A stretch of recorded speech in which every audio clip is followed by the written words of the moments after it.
It's a good-looking shot here from Narayan, just clearing the infield. Good shot to play in the early stages of a game.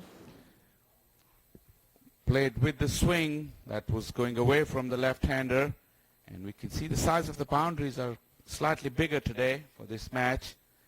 Narayan clearing his front leg, wanted to go over the offside. 2 runs to get his innings going.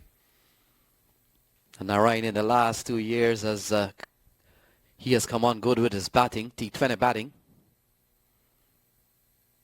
Ball eludes Kinar Lewis, so we'll have to wait and see. In fact, leg by is the call. It doesn't matter, there's 4 runs on the board. Yeah, not just straying down the leg side. He got greedy, he went for the magic ball, tried to pitch leg and hit off, but this one didn't come back, and he's got his team a boundary. Goes in the extras. But playing inside of the ball, not entirely playing at all, just shadowing the bat and allowing the ball to go through. He realizes there's still 109 balls remaining, long way to go. Absolutely, he's just playing the line, don't following the ball with his hands. Just play it down the line and let it go. This is good contest here. Najaf is getting the ball to move around. And Narayan, as you said, has picked up on his batting, especially in the T20 format. He's been used as an opener to very, very good effect by different teams. If he comes out, he can be very, very dangerous. Good bowling here from Najaf Shaw. 2 gone, 8 for 1. Fletcher, the batsman, out. He was caught behind of the bowling of Rusty Tehran for 2. And since then, we've seen Sunil Narayan using up an entire over here from Najaf Shaw. Adrian Ali, when play resumes, he will be the man on strike for the first time. Yep, good start by the Cavaliers. Very, very disciplined as we watch at Najaf's run-up. Excellent rhythmic run-up. High action, tall man. Still very, very fit. This time he bowled a variation delivery which came into the left-handed Narayan. Their combination of Tehran and Najaf has worked very, very well for the Cavaliers at the top of their bowling attack. They've complemented each other. Tehran has bent his back when he needed to, bowling as we would call the South African length, slightly back of a length, and getting good movement and bounce.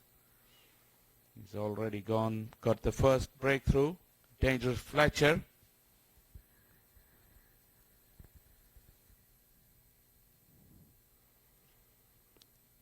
So Ali gets going here. And Shaw, let's take a look at some of the batsmen who scored quite heavily in this tournament. Wayne Parnell, 249 runs. He sits on top of the table. The fact is Wayne Parnell won't be playing anymore in the tournament, so he's gone. Rizwan Chima, he's also gone with 213. Couple of players from the same team. Surprisingly, Chima didn't get going last night. Made a very brief appearance. In fact, his innings lasted 1 ball. And that was Tehran got him. Yeah, in fact, early in his innings. In fact, when Rizwan Chima came in to bat, my pen fell, and by the time I picked up my pen, his career from yesterday's game was over. Very, very brief. Very, very brief. And we've got Damian Ebanks. He's alive. In fact, he's playing here today. He could bat next, and he's sitting with 198 runs. The X-Man is playing here today. He will have his turn later on, 182 runs. And Johan Myberg, he's gone home. Or at least he's out of the tournament. It's 148 runs. Yeah, some very, very good performances along the way. The U.S. All-Stars could consider themselves very, very unlucky. They were a very good team and they put up a brave fight. But were edged out by Cavaliers just by 7 runs. But California Bears, they've been doing good. No individual brilliances from them, but very, very good team effort. As a team, their bowling unit and batting unit, they've come to the fore when needed, and they're here playing the big final. So not a good ball here from Rusty Tehran. And Shaw, when you look at the matchup coming into the game, Cavaliers have played 5 and they've won all 5. Bears have played 4 and won all 4. Might have one of their match might have been abandoned or maybe a walkover. But the fact remains that both teams comes in here with 100% win. Absolutely, and that's the confidence of a winning side. When you're in a winning mode, you carry a lot of confidence.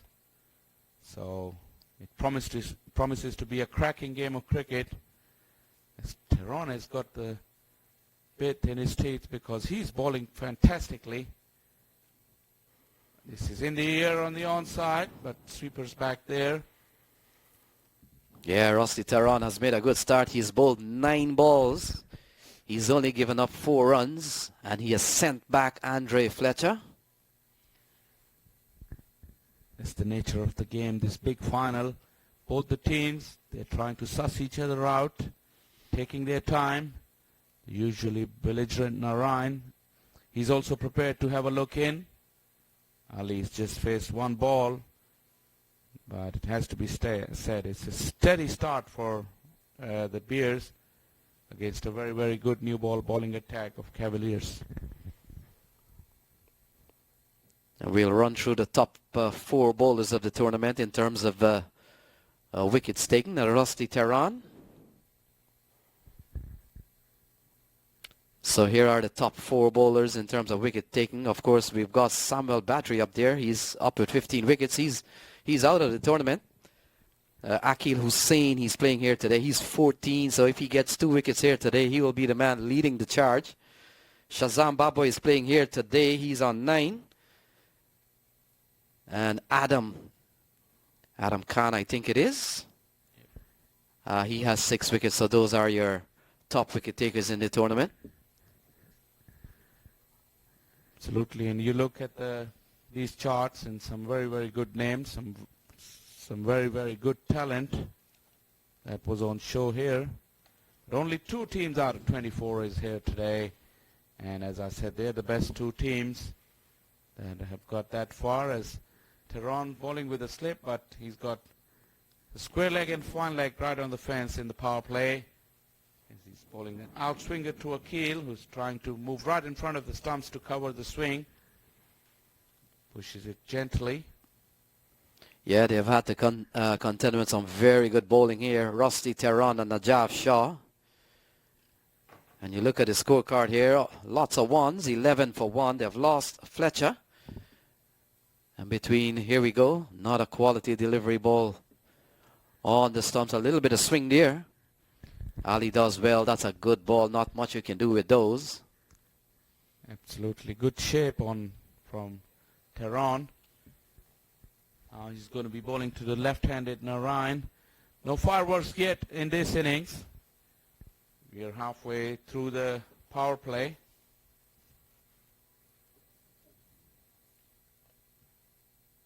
Is it going to be a 7-ball over?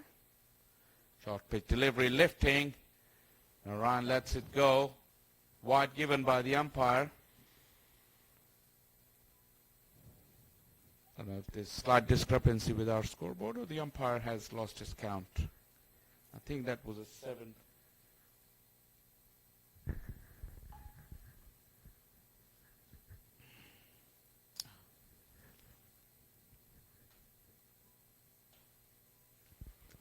So Narayan remains on 3. It's a 12 for 1. Oh, playing a miss. Oh, he's gone. So Sunil Narayan, he is out, caught behind. And Bears in trouble here. They're batting at 12 for 2. Rusty Tehran. He has picked up another one. A couple of wickets quite early. And Narayan has to go for 3. It's 12 for 2. Another good delivery from Tehran. He's been running in this morning, hitting the deck hard. This one was slightly outside the off stump.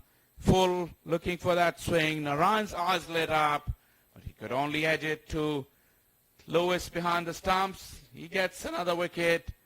Terrific delivery from Tehran as he wheels away in celebration. And Beers in a spot of bother, 13 for 2. Yeah, another good delivery ball. Ball on target here. And so Narayan comes back quite cheaply, 12 for 2. Oh, very good start here from Somerset Cavaliers. And we'll have to pick up the new batsman who comes into the middle. Here we go. Very well bowled. Narayan forced to play. And in the end, Rusty Tehran He's been bowling well in last night's game, and he started well here today. Picked up where he left off. 12 for 2. Absolutely. 2 wickets down inside the first 3 overs. Cavaliers are back on top. Bears were expecting fireworks from their top order, but both the big guns are back in the hut as Utley is the new man in. But Adrian Ali would be on strike to face Najaf.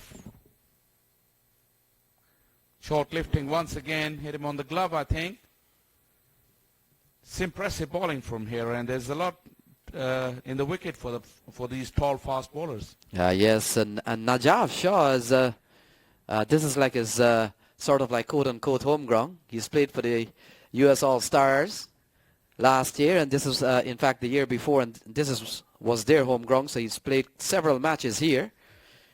Last year, of course, played for Somerset Cavaliers, and because they went to the last of the back end of the tournament, a lot of games were played here. And this is the third time, if I'm not mistaken, that we have seen them in the stadium.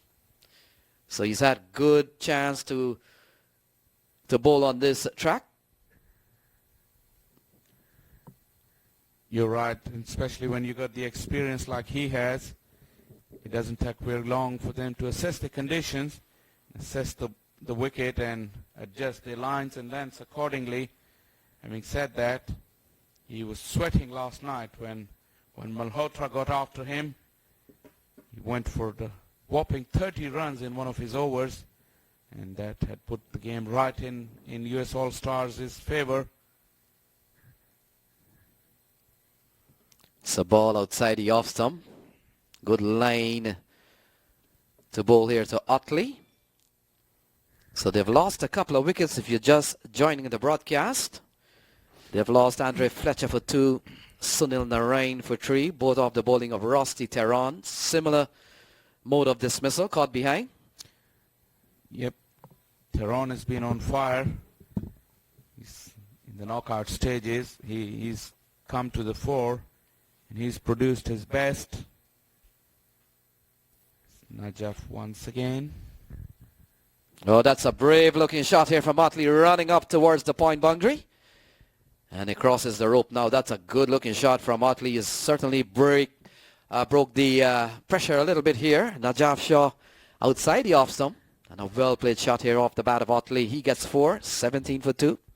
Utley gets off the mark with a very, very good stroke. Went with the swing. A little bit of shape from Najaf, but he went up and over. Couple of bounces and into the fence. He needed to break the shackles. Power play is very, very important for both teams. With the fall of 2 big wickets, Bears are crawling along. Brave intent shown by Utley, though. Got him once again, wide, swinging, and Utley could only manage to get the outside edge on that. Another catch for Lewis, and another wicket falls for the Bears. They're in tatters right now, and Cavaliers on fire. So not a good ball here from Najaf Shah. Keenar Lewis brought in to keep for the first time in championship game, and he's been part of all 3 dismissals so far. Same method of dismissal. Here we go. Ball angling away, and might have been a rash shot here from Utley considering the way things have gone here. He might regret playing that shot. Having hit the boundary on the last delivery, he went for that one again, but with Najaf being so tall, that little bit of extra bounce defeated Utley's stroke. It went off the top edge to the keeper. Utley went slightly underneath the ball. There was movement and there was bounce, though the line was a bit wide, but Utley decided to go for it and paid the ultimate price. As we watch again, little bit of extra bounce got him napping because his judgment failed him there. 3 big wickets gone now, and this final is, at the moment, the balance is in Cavaliers' favor thanks to their superb new ball bowling. So Damian Ebanks, he comes out here at 5. And not the kind of score he would he would want to see if he was planning to bat at 5. He's one of their better batsmen this series.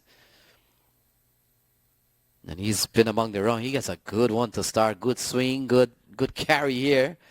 And Najaf Shah, he's bowling well. 1 for 7 so far. A couple of wickets for Tehran. And the score reached 17 for 3. Smiles all around on the Cavaliers' players' faces after the first 4 overs. And why not? They've started brilliantly. Captain has led from the front. And the ace fast bowler, Tehran, has been immaculate. This one again started pretty close to the stumps, but went away from Ebanks with bounce. Good rhythm from Najaf. It seems very, very hard now how Beers is going to go about it from here on in, because the bowling is good and the pressure of a big game seems to have got them so far, and somebody would need to raise their hand and raise their game for the big occasion. So we've got 96 balls remaining. Adrian Ali has been quiet, and they're going just over 4 runs and over 4.25. And what a couple of spells of fast bowling we have seen. Rusty Tehran, still one of the best in the business, and Najaf Shah, certainly not an easy customer. But like anything else, Shah, you know your cricket well. Somebody will have to give up the runs. It always happens. You're right, but one of the top order batsmen needs to dig deep now. They need to reassess what's a good total on this helpful pitch. And it's good to see that the leadership here of Somerset Cavaliers have persisted with Rusty Tehran. He's bowled a couple of overs already. They have brought him back to come with over number 3, and I think a very good plan here. Yeah, that's good thinking, because they have very, very able backup as well to Tehran and Najaf in the shape of Khalil and Andre Russell, who hasn't been needed. And when it comes to spin, they've got Tahir, Asher Zadi and Gauss. So plenty of options for the Cavaliers. Yeah, sure. As in the case of their spin bowling, quite a variety. We have a couple of off spinners. We've seen Tahir having a good series. And Asad Gauss, another off spinner. He's a very good quality off spinner. He comes in, and Zaidi will give you the left arm orthodox. So they do have a variety of all kinds. Probably missing a right arm leggy. You're absolutely right. And they got their combination sorted. I mean, it's Adrian Ali in test match mode. Pushes straight down the ground to mid-on. I think Ali has decided that he wants to hang around and try and anchor the innings, whilst the big guns can come and play their shots at the other end. Ali has done well, but the other half of the plan hasn't worked so far. Yes, Shaw. Ali is a top order batsman. And during this series, he's batted at pretty much every position, every game. But he's a top order batsman, and he senses what has happened here. And when he realizes we're just in the 5th over, he knows somebody will have to bunker down here. And the last thing you want, another wicket to fall. They're struggling here at 20 for 3.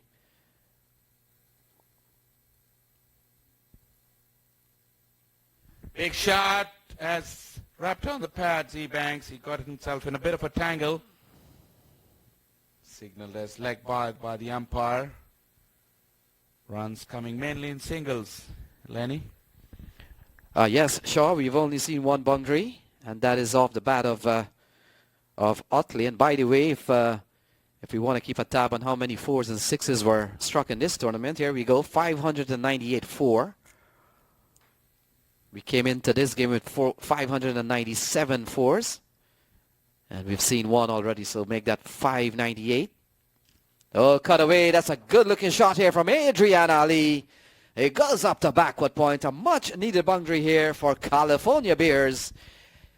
Give him width, give him shortness, and he pouched on it, and that's a good-looking shot for 4. Absolutely. As we were saying, Ali has decided he's going to have to dig deep.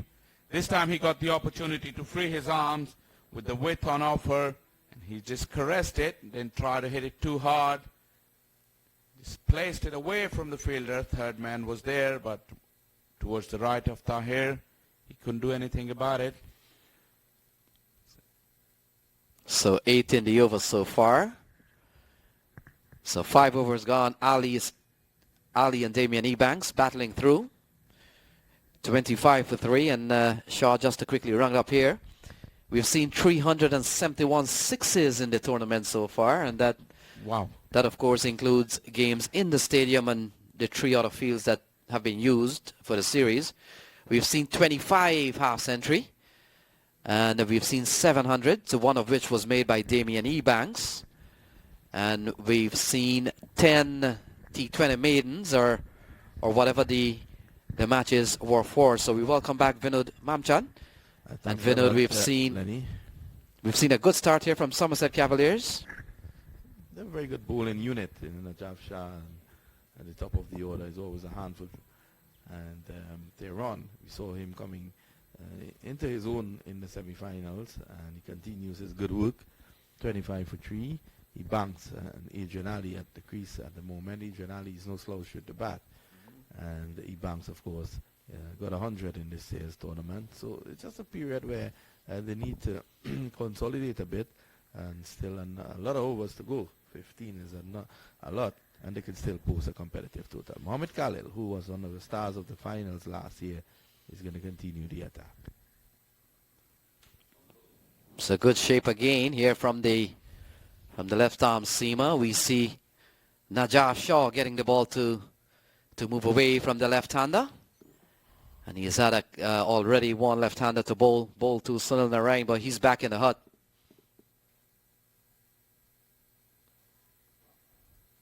Good shape by the left-arm seamer. It's always difficult to take the ball away from the left-hander for the left-hand seamer. This is short and wide outside the off-stump. He's lucky to have gotten away with that. In fact, he's not going to get away with it. It's a wide. Short and wide, and he banks looking to get across and cut it for 4. He didn't make contact, but the umpire signals a wide.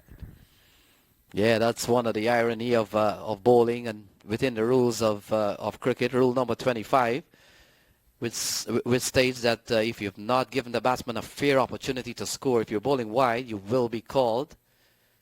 And at the set time, you as a bowler has to contain the batsman.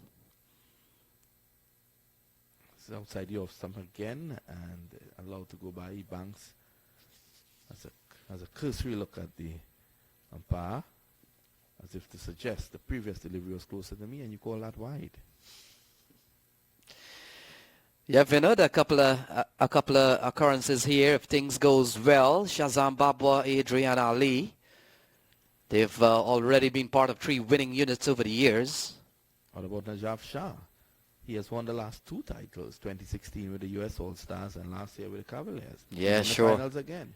Yep, and he will be certainly in a different category as they come back for an overthrow here. Yes, definitely Najaf Shah. He's up there to probably be one of the successive of man to have been in winning units. Babwa and Adrian Ali would have done it twice when Trinidad and Tobago won. Well, Babwa actually has 3 titles under his belt, so he would have won one after that with Smart Choice out of Houston. And Ali has also been, playing for the Tigers.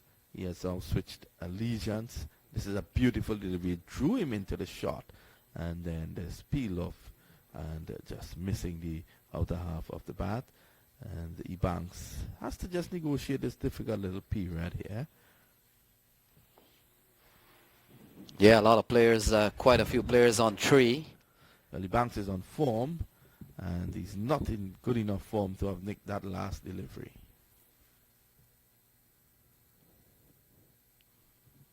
And even William Perkins, he's also there with Louder people like before, not out says the umpire. That's a beautiful delivery by Khalil. And you can see Ebanks tentatively coming forward because he was expecting that delivery to move away from him. That one was just angled into him, struck him on the pad.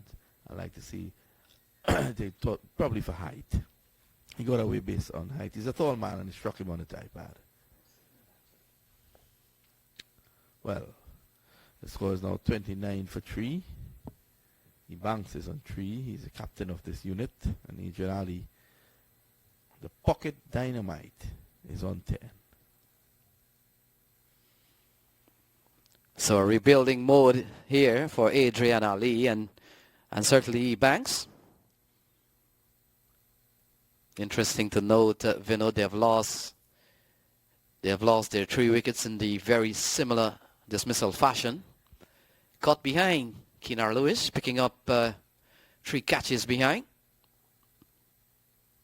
It's a little time he struck on the pad and he's going to see that dreaded finger. Adrian Ali is unhappy. I don't know what he's indicating to the umpire, but he's on his way and looking. He fell across his stumps looking to play through the onside, and that delivery was sneaking back into him. It struck him in front. Let's have a look at it on the replay.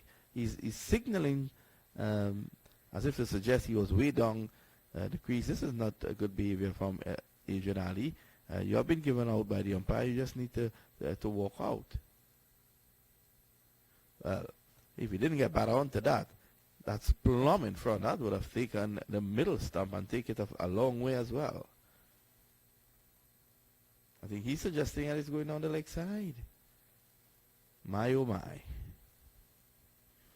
So 29 for 4, California Bears. They're struggling here a bit. Shazam Babwa comes out here. And still 80. At the replay again. To me, that looked very adjacent. Yeah, ball on target there. Can't complain too much. So 84 balls remaining. Shazam Babwa walks to the middle. He's batting a 6 and certainly not 29 for 4. He wanted to see if he was planning to come at 6. But he's the right man for the occasion here at the moment. He's a fighter. He has done it for many teams that he has played for over the years.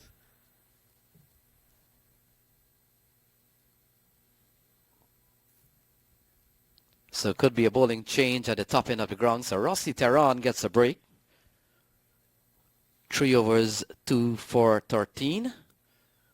And it looks like Sean Finley has been given the ball.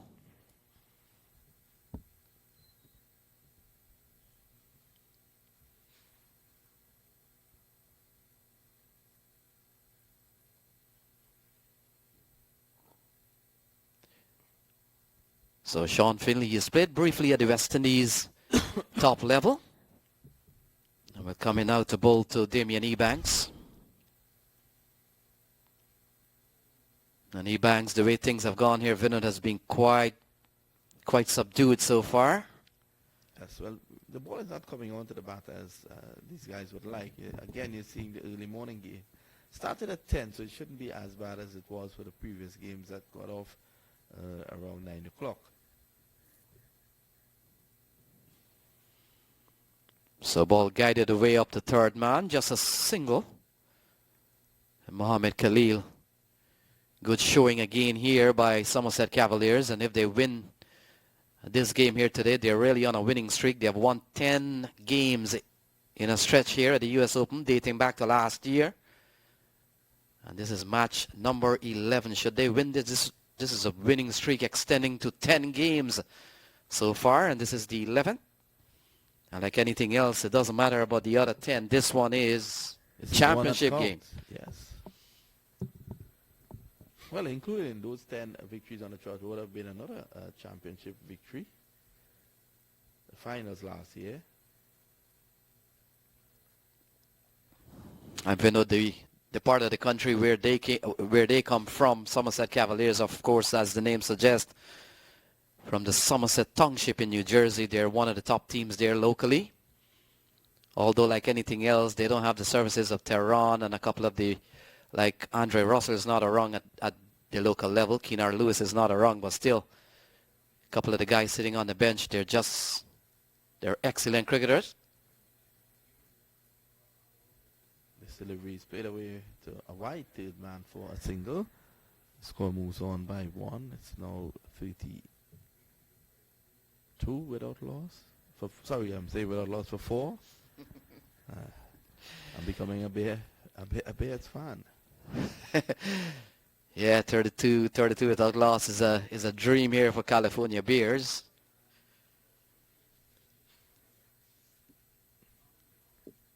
We've seen some very good bowling from Rusty Terran and Najaf Shah to really put pressure on them. And when I say pressure by taking wickets, 4 of them.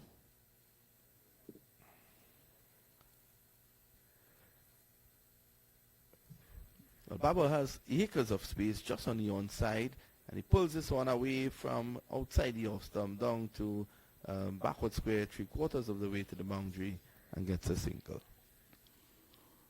So Shazam Babwa, Vinod, as we were making points in the box over the last couple of days, that T20 cricket has really prolonged some players' career to go a little bit more further, and one of which Shazam Babwa.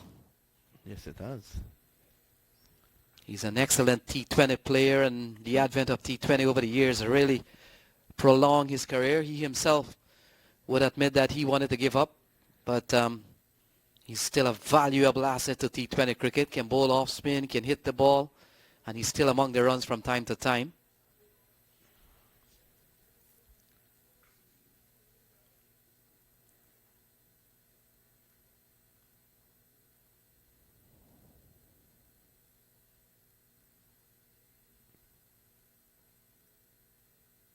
You look at Rusty Terran, for example, what does an international player does when he's not playing at the top level?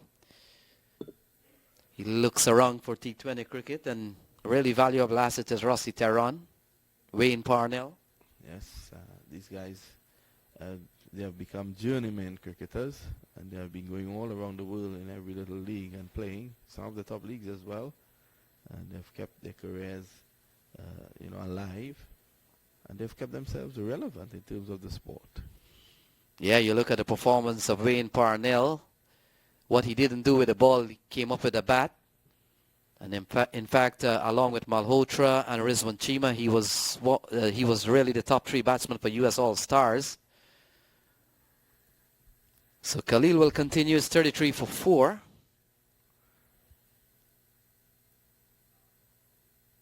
This delivery is whipped away on the onside. Andrew Russell moves to his right at mid-on and gets us a wide mid-on. Can't prevent the single. So California Bears going at 4.7. In fact, he does prevent the single, my mistake. An appearance by Amir Rana just yet this morning. Yeah, Vinod, I called Uber this morning. So I would be MIA too. Probably had a late night. Yeah, actually, well, I would know because he dropped me off, and I wouldn't reveal on national TV what time we got in, but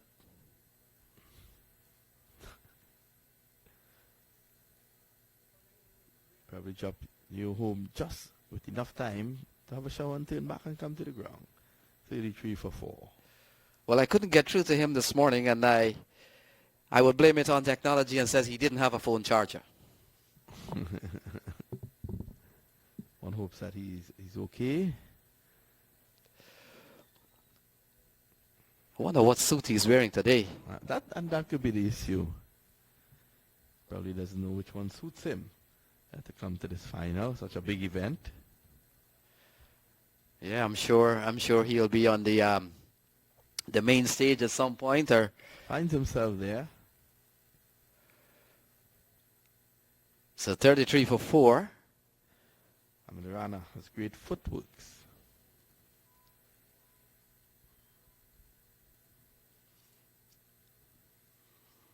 And Vinod, the people are still talking about last night's game. Really a cracker of an event. What a game. One as if Joshua Malocha was there for a couple of deliveries more, if the results might have been different. This delivery is pulled away by Babwa, and lucky for him he didn't time it better. It might have landed into the fielder's hands at deep backward square on the boundary. He had to fetch it, and it took the top edge of the bat. So one more to Babwa. There's no energy out there. This is the final, and no energy shown by Babwa and the Banks at the moment. Well, they've been rocked back with 4 wickets. And once the bowling get on top of you by creating opportunities and seizing opportunities, it becomes a little bit of a bowling dominance. And the batsmen certainly, we know, under pressure here. Even Damian Ebanks, who's been quite fluent in the tournament, he has had to kind of come up with a plan B here to try and buy some time. Well, that was a good shot. He delayed playing that square, and he was able to get it away to the right of the man sweeping down at the cover boundary. And he gets 2, 36 for 4 now. He banks on 7. Babwa on 3, still finding their way out there. The pitch not as quick as they would like. Yeah, the wickets in the stadium have played well. In fact, in the early days of cricket in the stadium, was a little bit sluggish and a little bit low, but this venue having hosted 8 T20 International. Bangladesh were here not too long ago. The Indians were here a couple of years ago, and West Indies, of course, having hosted a couple of international events here. Work has gone into the square, and we have seen good result of that, Vinod. Yes, it plays well now, and as soon as the moisture lifts off, the ball comes nicely onto the bat, and this is why you could have seen innings like last night, well, at least scores like last night, nearly 400 runs scored in just 30 overs. Yeah. Squared up there. This time it's going to run away down to third man. Just a single. And Shazzy Babwa, if he stays in there for any length of time, he has the ability to step it up. Yeah, sure. He can give the ball a good tap. And I think purposefully Najaf Shah and the leadership of our Somerset Cavalier hasn't brought on any spin, because Shazam Babwa, he likes to go big. Well, Banks is trying to go big. He advances down the track and swats this away down to long for 1. I'm seeing 278 on the back on his shirt, Lenny, and that has to be a significant number. I'm sure that you might have an idea. Not at all. I'm looking at some numbers here, and the only numbers very close to 278 is that, well, in fact, very far from 278. Diving take here from Keenar Lewis. Might have been lucky not to be called a wide. May have touched something on his way through. Yes, Vinod, no 278 here at all. I'm trying to pick your brain a little bit here and wonder, was there a 278 in this tournament? No relation to what has happened with the shirt. The shirt would have been printed a month ago, I'm pretty sure. But I know in the stadium had a couple of double hundreds. Double 100 games, eh? Yeah, I think Sanford team, they posted, what, 240 plus? Yeah. 236, I believe. Yes, 236. The All-Stars posted 246 when they won by 123 runs. Again, testament to a good batting strip. Yeah, it's hard. It's hard to pick the numbers up. Ball sliding down the leg side from Sean Finley. It's hard to pick up the numbers sometimes. You've got to hear the story actually from the players, why the numbers sometimes. But what I've seen in this tournament, I've seen a lot of names on the shirt, probably for players who haven't really made the open at the last minute. I've seen Gulbadi Naib. Yeah. His shirt's somewhere around. Somebody's wearing them. I'm seeing Evan Lewis as well. Yep. In fact, that's been worn by Andrew Fletcher. That's a wide, and the Babwa would have had to have contacted the same Uber guy that you contacted this morning to reach that.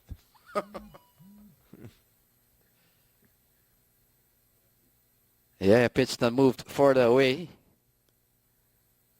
And so Sean Finley has lost the plot here a little bit. In the meantime, Babwa and Ebanks would be quite happy with getting some relief. There have been some very tidy bowling here from the unit. Yeah, and also, Vinod, I've seen a couple of players, if they're using someone else's shirt, have really blacked out the name by tape. I've seen a couple of shirts going around this tournament.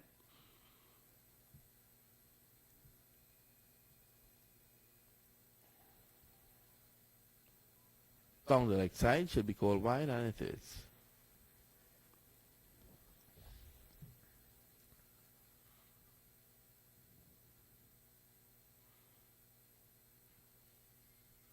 So 41 for 4. And if you're just joining the broadcast, let's see what has happened so far. Fletcher for 2, Narain for 3, Ali for 10, Utley for 4. So he's dropped, and what a miss that was. Mohamed Khalil down at third man, and Sean Finley stands and looks at the turf in disgust. 42 for 4. Yeah, Cavaliers catching is the opposite of what has happened last night. Everything that went up into the night and that came down back were taken, and today we've seen a couple of chances put down. And I'm pretty sure California Bears won't mind. They're batting a 42 for 4. We've seen a couple of chances got spilled, and that would have been even more trouble here for the Bears.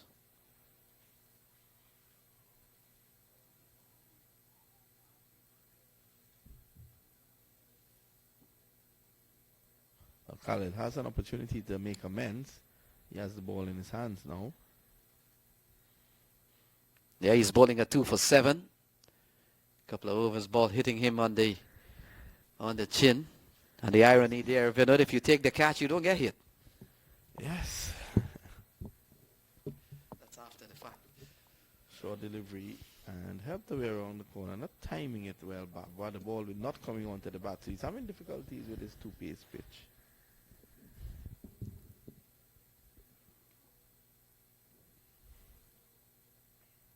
So we've got 65 balls remaining between Babwa and Mohamed Khalil. They have posted a partnership of 14. And what's the relevance of a partnership of 14? It's the highest partnership so far. Damian Ebanks, a century in this tournament, but what a different day here. Oh, this one is clubbed towards long off. Tahir Khan, one of the better fielders here of Somerset Cavaliers. He comes up with a well-judged catch. And the 5th wicket goes down. Damian Ebanks has to go. Khalil strikes 43 for 5. Yes, 43 for 5, and that was Khalil making amends, although it was Baba who got the life in the last over, courtesy of him. This was Khalil getting Ebanks, the big man, out. So this final is turning out to be not as what we expected.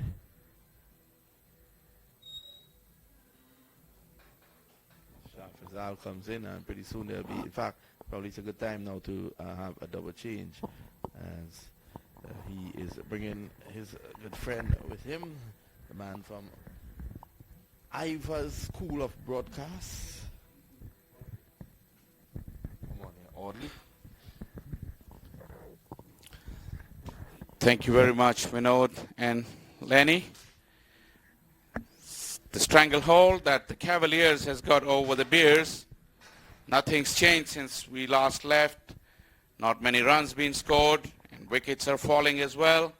43 for 5 now, well into the 10th over, and you could say that Cavaliers are right on top. As I welcome along Audley in the comm box. Good morning, Faisal. Here we are this morning, bright, a day that is worthy of the finals.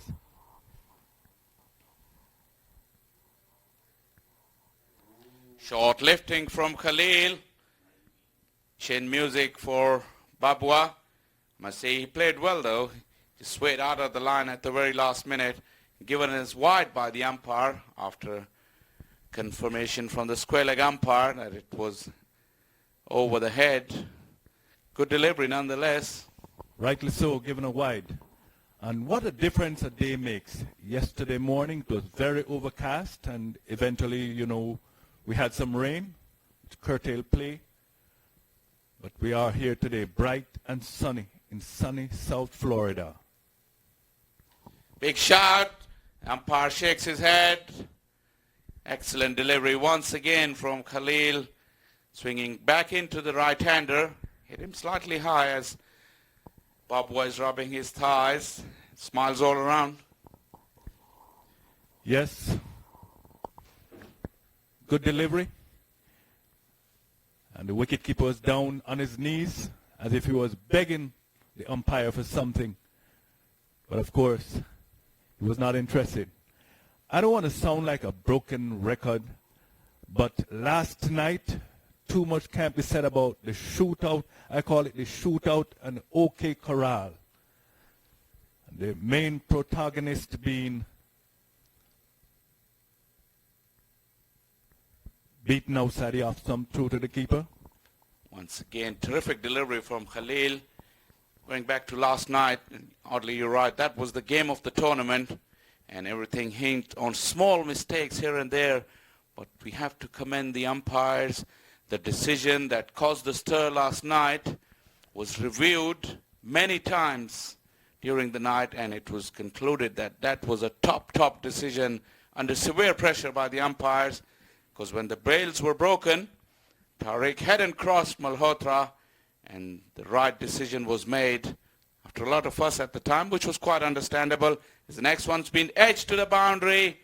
Glenn got squared up, but got the outside edge, and a much-needed boundary for Beers. Yes, much needed. They are crawling their way to the 50 mark. Next milestone, 50. They are crawling their way towards the 50. Yes, and the main protagonist last night was Andre Russell. 109, 108 in 40 deliveries, 13 maximums. Khalil strays this time. Excellent take from Lewis, who's having a fantastic day behind the stumps. And the boundary count, oddly, for this tournament has already reached a whopping 599. There has Incredible. And of course, the other protagonist in last night's encounter was Malhotra, where the dismissal that you're referring to. And we are saying that if Malhotra stayed there, the result might have been different, because it was touch and go, the final 3 deliveries. And even the final 2, you weren't sure who was going to win that match. So it was really a top-notch match. And I'll join you in saying maybe that's the top match for the entire tournament for this 10th edition of the U.S. Open. You're right in saying that, oddly. But the final, as you said, it's a beautiful day here. Perfect settings here at Central Broward Regional Park at Fort Lauderdale. But the contest is a bit timid as Cavaliers are proving too strong. Halfway mark of the Beers innings. They've only crawled along to 50 and half the side is back in the hutch. You're so right. And it took them 10 overs to get to that 50. So will there be an explosion in the final 10? Indeed, for them to have a remote chance of winning in this final, they will have to accelerate greatly for the final 10 overs. And remembering half the side is in the pavilion. They got to work really hard to get some sort of total, because their bowling is exceptional as well. Akil Hussain is in sensational form with his new variation, which is slightly more than a arm ball, which swings really, really fast into the batsman. And not to forget the world beater, the world class Sunil Narayan in their ranks as well. Yes, indeed. He pinch hit at the top this morning, wasn't quite successful. He stayed around for a little while, and he was out caught behind by Lewis. Swing and a miss once again from Babwa. It's Glenn, beg your pardon. But the bowling has been good. And Sean Finley, we were mentioning the option that the Cavaliers had. I was mentioning it with Lenny in the morning, and we didn't even mention Finley. And look at him, the way he's bowling. They have got very, very good strength and depth, the Cavaliers. Yes, indeed. Two very strong team, and it's appropriate that they are here in the finals. It's touch and go. It could have been the All-Stars. They also deserve to be here, but unfortunately, just one team could have made it last night. Yeah, that game was worthy of any final, I would say this. You need to keep watching maqtv for that replay. It's maqtv.com. Keep watching. It's 24/7 cricket channel.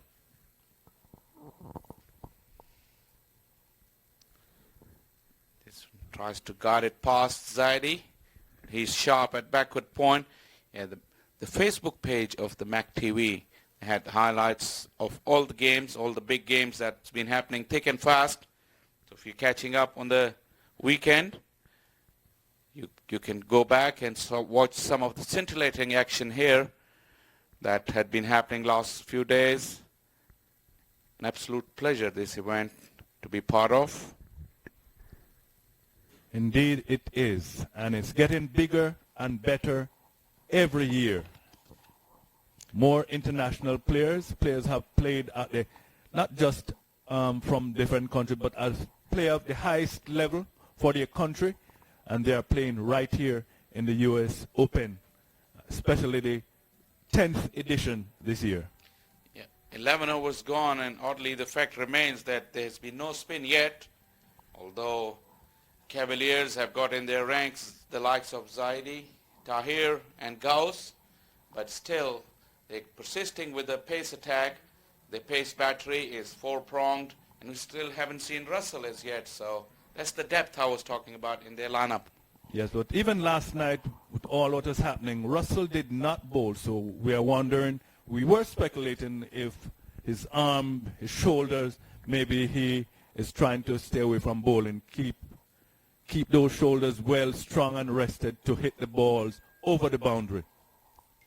You're right, but Khalil starts the fresh over, and the stranglehold that the Cavaliers have had is no signs of it getting loose. Glenn and Babwa are trying their best, but once again Babwa flashes at thin air, get nowhere close to the ball. Yeah, he's on 8 from 18. The main point is if he stayed there, he will make runs at sometimes. Oh, been choked there by the bowler. Ball ran out on the offside. Khalil has got a very quick arm action, very deceptive off the wicket. Still, as we watch the replay, in his prime, he was even quicker with this arm, this action. He was very deceptive. He got right to the top of the international cricket and represented Pakistan. Down the leg side, wide given by the umpire, rightly so. This time he lets his discipline go, concedes an extra. But all these Cavalier bowlers, they're running in and bending their back, and they're getting plenty out of the wicket. We've seen good movement all the way through, starting from Tehran, Najaf, and now Khalil and Finley. It's an excellent track prepared by the curators. Good pace and bounce on it. Tehran turns out to be a very, very good competitor. Last night, the first 2 wickets, he got the first 2 wickets for his side, and he came back and he broke that partnership, getting Wayne Parnell caught. And today, again, he was the one that struck early, getting the first 2 wickets, and he still has an over to go in the reserve. So the bowlers are very much on top at the moment. It's only 54 for 5 after 11.5 overs. As this one has been launched in the air, has he got enough on that? Yes, he has. Into the grassy banks, and Babwa breaks the shackles. Yes, they have been waiting for a long time, and here it comes. They were not disappointed. This time, the ball was high and long and way over the boundary. Another USA Max, US Open maximum. Khalil tried Babwa with a short pitch delivery, but he picked up the length very, very quickly. He just launched it, got it right off the meat of the bat. Babwa has gone up to 14 of 21 now. We're in the 12th over. And I think this year, the amount of maximum that is being hit has to be a record. You mentioned earlier on the amount of boundaries, but the amount of sixes, that will have to be up there as a record. 372 with the addition of this 6. It's been a whopping number of 6s, plenty of entertainment. So we are one shy of 600 boundaries, boundary 4s as we mentioned earlier. Wow. Lot of entertainment, lots of entertainment, I can tell you. And a lot of people, the spectators, they're coming here. When they get the one, yes, but they're coming here to watch that ball, and it's just to watch the fielders stargaze as the ball would fall way over on occasions. Sometimes it's tipped over the boundary, but still 6 runs.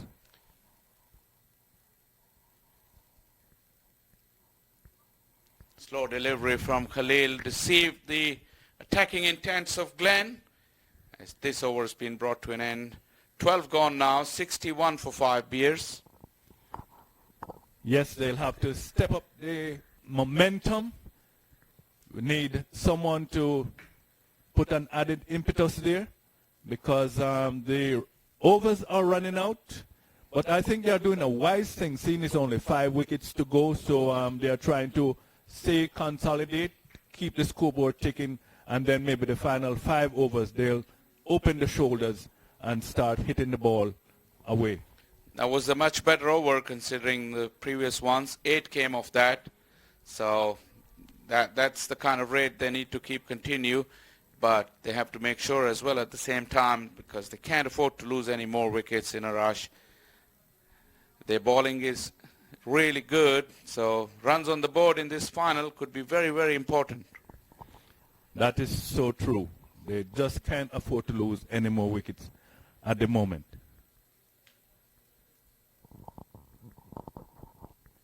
In the air, but over the points fielder. Sweepers coming around, but that hit the gap as well. And 4 runs. Babwa continues his rich vein of form that he's found in the last few deliveries. A 6 followed by this boundary propels Beers to 65. Much needed boundary. Just keep on ticking.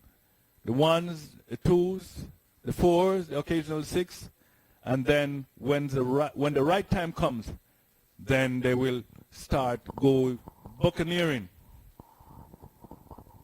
Good comeback from Findlay. Get Babwa hopping. Short and rising delivery.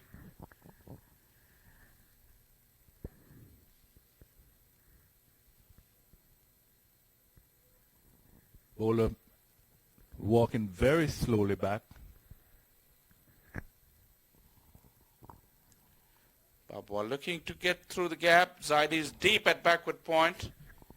Good run, good response from Glenn, who's backing up and called immediately.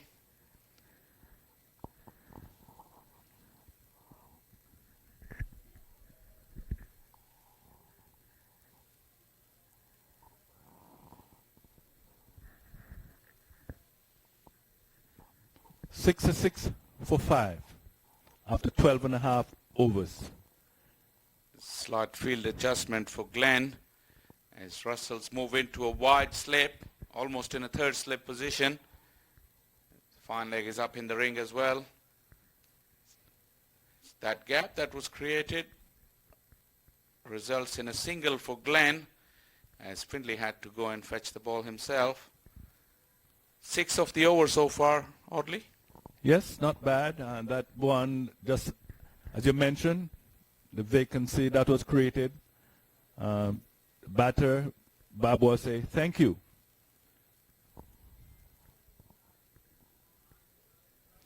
Once again in the air. Fielder's going back paddling. Will he get it? No, he has not. The slight confusion between the skipper and Gauss. And they're furious at that, but a chance has went begging. And Babwa, still alive, is trying to push this innings together. Got lucky on that occasion. Yes, the onus was on the man running in. He should have been the one that's taking the catch. He should have called off the captain that was coming towards him. But no, it wasn't done, and the confusion caused the catch to be spilled. So now, that's spilled milk, so they got to just regroup and try to do it again. Russell's moved back into the slip now for Glenn. That means Cavaliers still looking for wickets. They don't want to allow a partnership to develop, even at this stage with 5 wickets down. Easy single.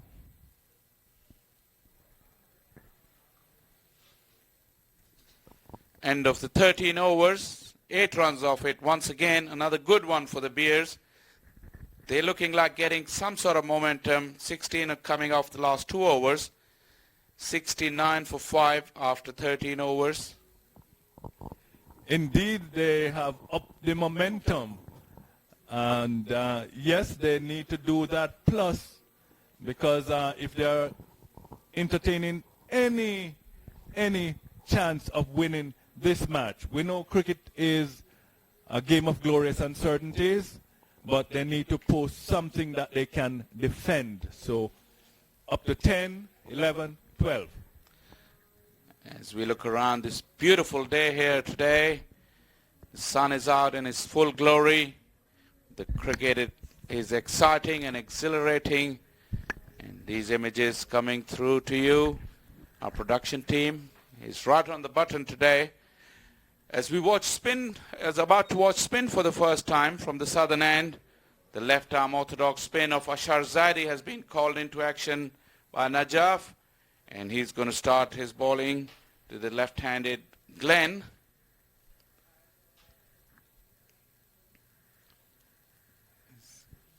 One of our fellow commentators has walked into the box. Ivor Henry, you'll be hearing from him a little later. 70 for 5. 13 overs and 1 ball. And it's the California Bears.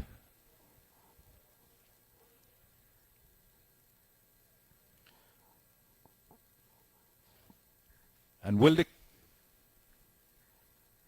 Oh, a big one is coming toward. Is it enough? Is it? Oh, no, was not enough. Xavier Marshall did his best, tried to jump and catch the ball and stay inside the field at the same time. Could only parry the ball back into the field. These catches are never easy. As the rope was too close to him, he tried to jump and just parried the ball. Another opportunity went a begging, but I don't think the Bears will be complaining too much. They're behind the 8 ball, and they could do with all this luck coming their way in helping them some sort of a total. Most importantly, though, is that he saved at least 5 runs. It would have been 6.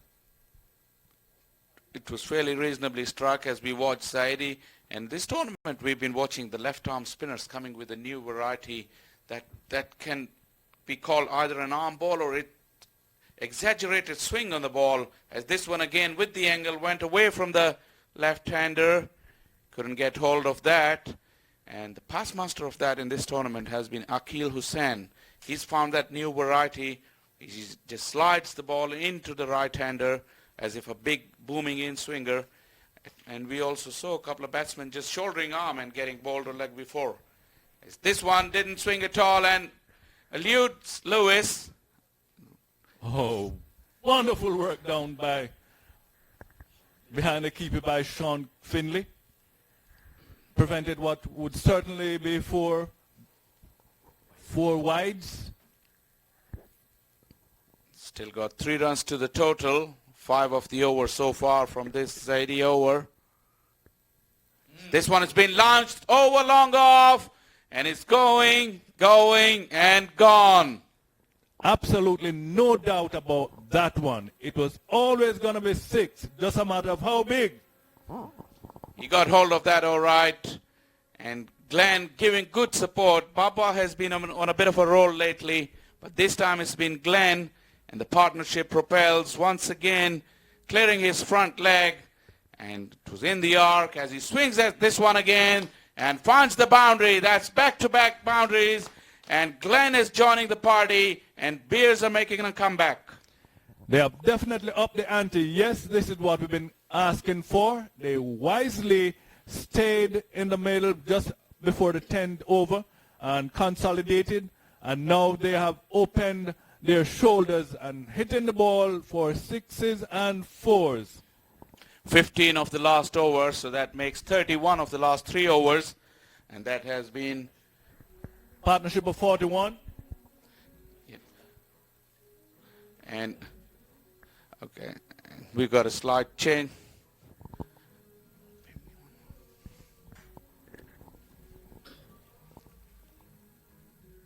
We see Russell lumbering up at the far end. Is he going to bowl? Yeah, we commented earlier on that he did not bowl in yesterday's match, and we have not seen him bowl, I think, in the entire tournament. But he did bowl earlier or late in a few games. Okay, he did. Okay. My mistake. I was wondering if there was a shoulder problem why he wasn't. I'm just reminded by Ivor that on field number 1, where we were the first 3 days, that he did bowl on field number 1.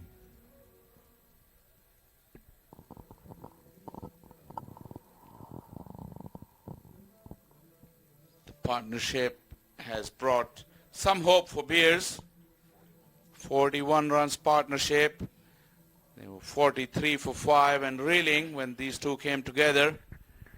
Babwa is on 22 of 27 balls, and Glenn is on 18 of 14 deliveries with 6 overs remaining. They still have a chance to put a competitive total looking at their bowling lineup. That'll be very, very interesting to see the last 6 overs. Anything in excess of 150, I think will be looking good. I don't know if it will be defendable, but from here, I'm looking for anything over 150, 160, and even more. It's flayed away and finds the fence as well. The good batting from Babwa continues. Russell providing him with the width and freed his arms. Babwa got it right off the meat of the bat. Now that's what they've been waiting for. 4 runs and a couple more of that in this over would really help. A quick single this time. Just keep the scoreboard ticking. That's very important for the California Bears. And of course the Cavaliers would be doing their best to keep it to a minimum. Scoring, that is. This one, Glenn's got him away. Sweeper's back there. It's funny in cricket how the momentum changes. Few years ago, they were hardly dealing in singles, plenty of dot balls, and the score was going nowhere. But a couple of boundaries got both these batsmen going, and now runs are hard to stop. 6 runs already of this Russell over as we reach 90 for 5 in the 15th over. Russell bends his back, but the umpires is just called one for the over. He looked around to his partner to confirm. Yes.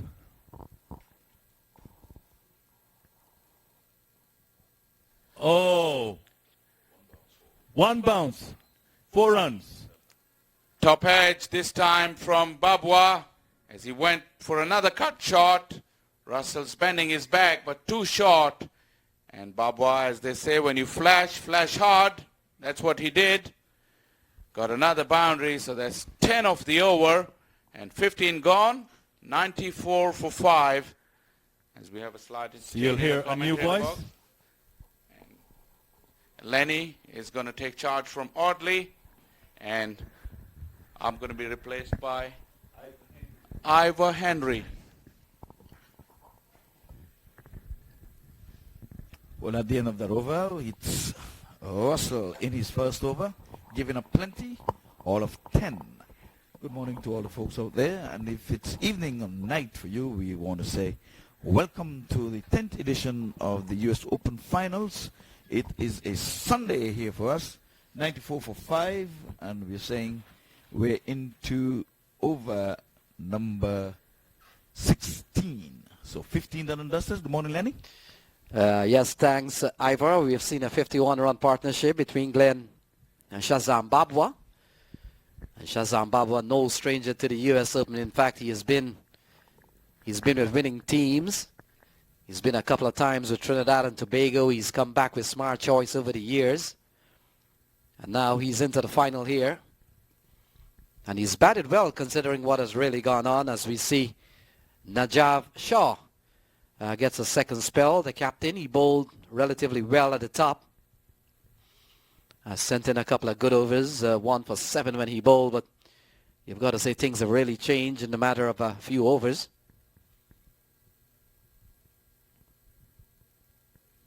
So Shaw is back and he's getting a good one. He's in the air. He has the height. Russell is going back. Only takes the catch and the partnership has broken.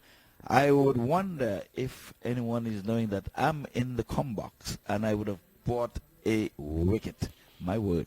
So Glenn finally goes and breaks the partnership of 51. Well judged catch there from one of the best in T20 business, Andre Russell. And he's having a good series. So the breakthrough comes off the bowling of Najav Shah, his second spell. And Javel Green, who has played a very good hand, 51-run partnership comes to an end. It's 94 for 6. Yes, well, Shaw, first over, 1 for 7. And the first delivery that I start in the com box for, I have a 1 wicket in my column. So the Bears, winning the toss, elected to bat. They're trying to set a target, just 6 away from the century. So the 2 finalists are here, and some prediction were that these 2 teams would have made it to the finals. And folks, if you were wondering, you were not hearing my voice, apart from Wednesday for a short stint, we were on the outer field, field number 1, Audley and myself, doing commentary, doing justice to the outer fields. Well, Lenny, yes. you've been here from Friday, I think, and you would have seen last night heroics of Andre Russell. Yes, certainly we saw a good comeback from Jasker and Malhotra. And the big question is if Jasker and Malhotra was not given out last night, what would have been the result of the match? It could have gone either way still. So Mark Dial, he comes out here batting at number 8. And still 29 balls remaining. Najaf Shah, the captain, has played a good game so far, but 94 for 6. And knowing California Bears, they have some quality spinners. Akil Hussain is one, and Sunil Narain, one of the best in the business. Yes, well, I think the happy hour should be just about now, but there's a new batsman and he's going high and hard, inside out, but there's a fielder down there, runs around in the cover sweeper position, gets the wicket, so Ivor Henry has gone 2 for 2. Well, I should say Shaw has gone 2 for 2. Yes, a couple of wickets off the bowling of Najaf Shah, and a couple of wickets in the comeback stint of Ivor Henry. Shazam Babwa falls for 31, and so we've had consecutive wickets here. Both men who orchestrated a 51-run partnership is back in the hut now, and Shazam Babwa he perishes. It's 94 for 7. That was a good running catch there by the man in the deep. And all of a sudden, he is on a hat-trick. But Eddie would have reminded me that he was on a hat-trick from the first wicket. We always tend to think he's on a hat-trick from the second.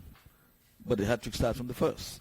Well, they're scoring at 6.21 rate. They're going to need much more than that with the likes of Andrew Russell, who seemed to have found form. We're looking at the replay. He would have lost the replay momentarily, but indeed it was a good catch down in the deep. So again, they would have won the toss. That is the Bears, and they're trying to set a target. My guess is not enough, but Stewart walks to the wicket, so we have two new batsmen, both on zero, have not faced. What will it be, Lenny? Yes, Ivor, Nathan Stewart and Mark Dial. Mark Dial, the man on strike. Ball turned into the onside. They're running quickly. And they'll come back for a couple of runs here. So every run will count here for California Bears. Not a good start, but certainly the partnership between Shazam Babwa and Javel Glenn actually has given them a very good platform to build on. Some 29 balls still to be bowled here. Yes, they're at the stage where they're going to turn dots into one into twos into threes, but that was good running. And Ivor, the fact remains that if Somerset Cavaliers win here this afternoon, it'll be a second time teams have won consecutively in years. Trinidad did it in the earlier part of the U.S. Open. And retired. And now Somerset Cavalier comes into this tournament having won last year. So, and if California Bears win, well, relatively they're one. They will join another 5 or 6 teams who have won only once here the trips to the U.S. Open. Yes, 96 for 7. The problem is the wicket column for the California Bears. Well, the fact is, Ivor, they do have two quality bowlers could give you a very solid 8. You've got Sunil Narain, one of the best in the business, and we've got Akil Hussain, who's bowled brilliantly in the series. He gets a lot of turn on the pitch here. And so I'm thinking, in my opinion, they could give you a solid 8. 97 for 7, 25 balls remaining here. Well, we're yet to see what Narayan is going to produce. He bowled on the field 1, and he started his proceedings bowling medium pace. Believe it or not, he was bowling medium pace, and the second day he would have bowled his regular spin. So Navin Stewart, he'll come back for a couple of runs. A man with some bit of CPL experience, having played with the Tridents at some point, and may have played with the Red Steel in the earlier days of the CPL tournament. So 99 for 7, 16 gone. And as we see a little bit of replay here from Najaf Shah. Ball cracked into the offside, but as you would imagine, at this period of T20 cricket, there's always protection out in the deep. Well, Shaw, he's been going pretty well. He has bowled his 3 overs for some 12 runs. He's taken 3 wickets, and by any standard, that is good cricket. And on the opening day, we would have realized a history in the making, with Badri taking 6 for 17, and in that 6-wicket haul, he would have picked up 500 trot in 1 over. Yes, Ivor, and in fact, Samuel Badri leads the wicket tally with some 15 wickets. And Akil Hussain, one of the players, and going to come a little bit later on, he's on 14, so a couple of wickets he could put himself to the top. Tahir Khan, the off spinner, given the ball here, and he played in the final last year, bowled well, got 3 for 38.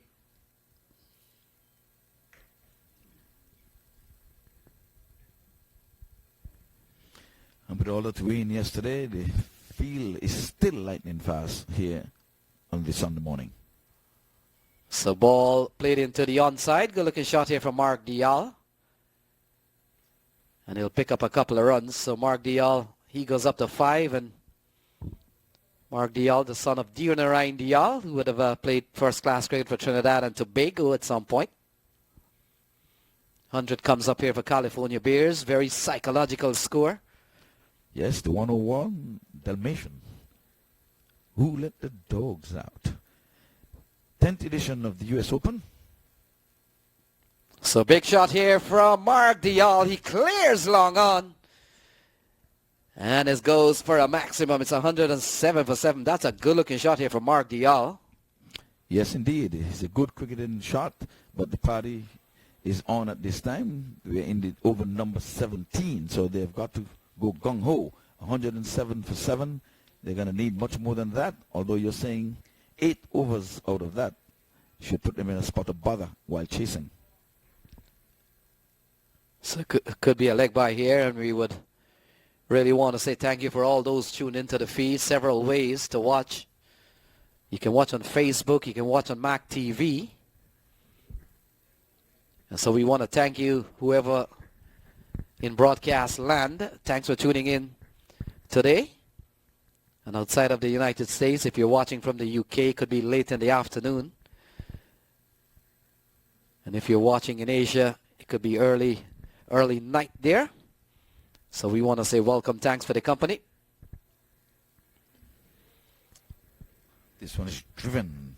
Proper cricketing shot again. I'm thinking that the party should be on, but he was played with good timing down to long off for a single.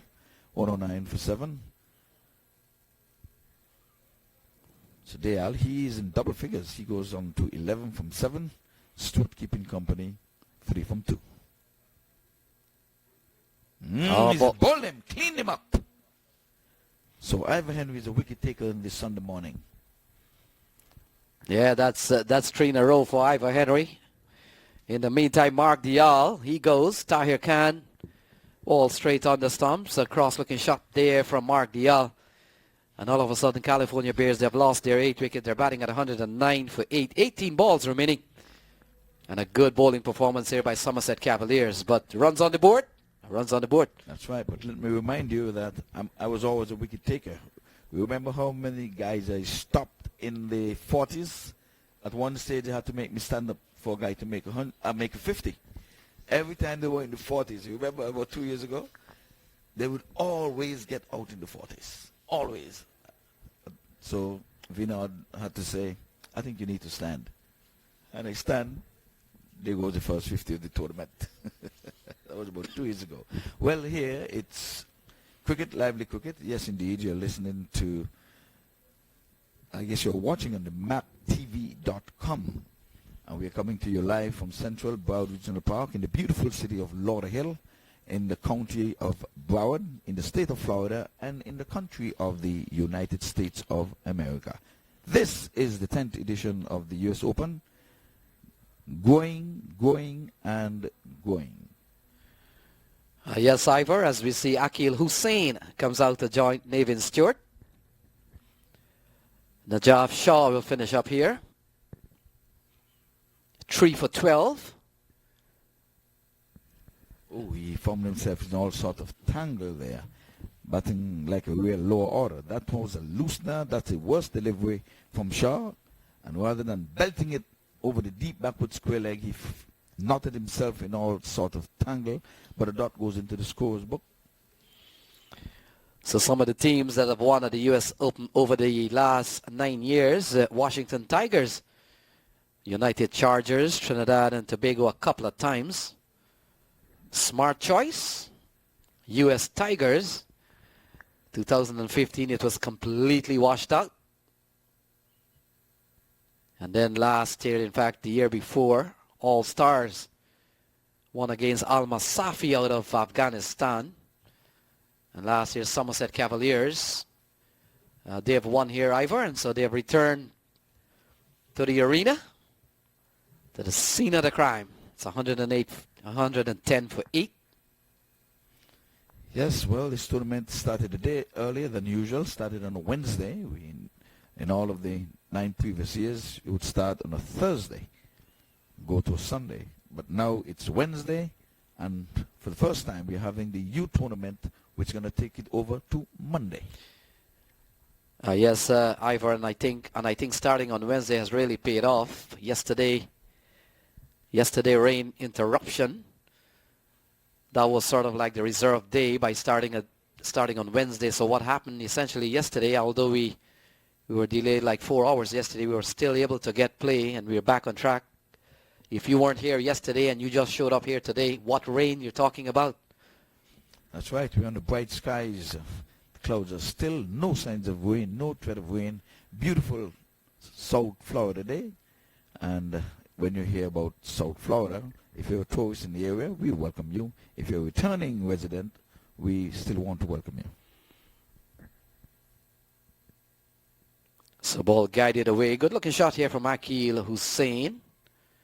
Did well to take a ball at chest height.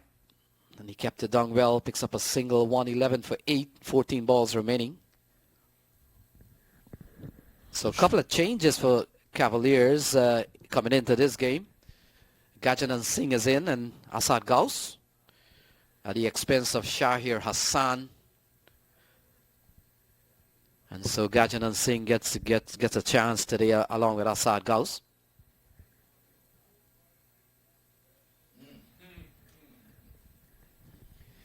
Well, he get the desired result. He was looking awkward, not in the proper cricketing stroke, but in 2020, nothing is awkward. If he can duplicate that, who knows? That might very well be his trademark shot. So he goes to 8. That's Stewart, 8 from 5. Hussein keeping company is 1 from 2. So another boundary. This over by far and away the most expensive for Shah. .1.14. So his last delivery in this inning, legal delivery that is, comes up. Let us see what the batter will do with this one.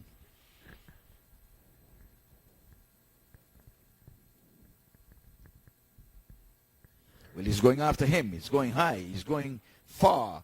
And 1-2 bounces 4. So by far and away the most expensive for Shaw. They got after him, got a hold of him. So he would have gone for his 4 overs for 22, but he would have taken some 4 wickets. So Najaf Shah is done. 119 for 8, 12 balls remaining. And I still think Ivor Henry, it's a good score considering what has really happened. They lost 4 quick wickets. They lost their first wicket at 2, second at 12. Their third wicket at 17, their 4 at 29. They lost their 5th wicket at 43, and then we saw a big partnership. So we've got 12 balls remaining. It's 119 for 8. And it appears Rusty Tehran, the former South African international, comes back into the attack.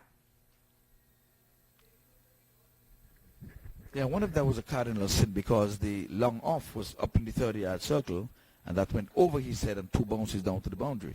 If he was back, it would have been a simple catch. But, you know, it's limited overs where 4 men has to be up in the circle and no more than 5 outside of the circle. So you have to roll the dice sometimes. And this time the batter would have won on that occasion.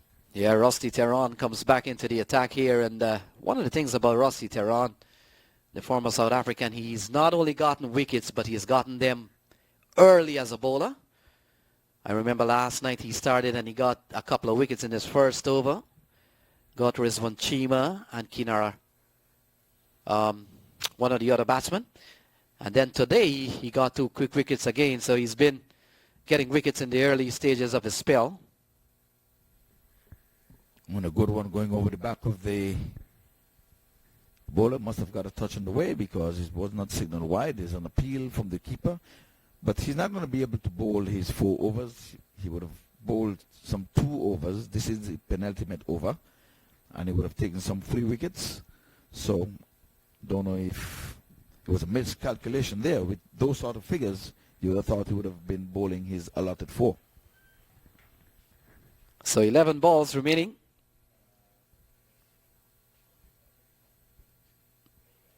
Ball driven towards the offside. And the ball has gone away for 4, so that's a good-looking shot here from Akil Hussain. Not only productive, but very classy-looking. 123 for 8. Yeah, welcome boundary, and like we say, this is the penultimate over, so they've got to go gung-ho here. Still have a few wickets in the hut. It's 8 wickets down. You never know what last 2 can do, but they're hoping and wishing to advance it past, let's say, the 140 mark. They're 17 away from that, so they're striking at 6.7. They need to up that some.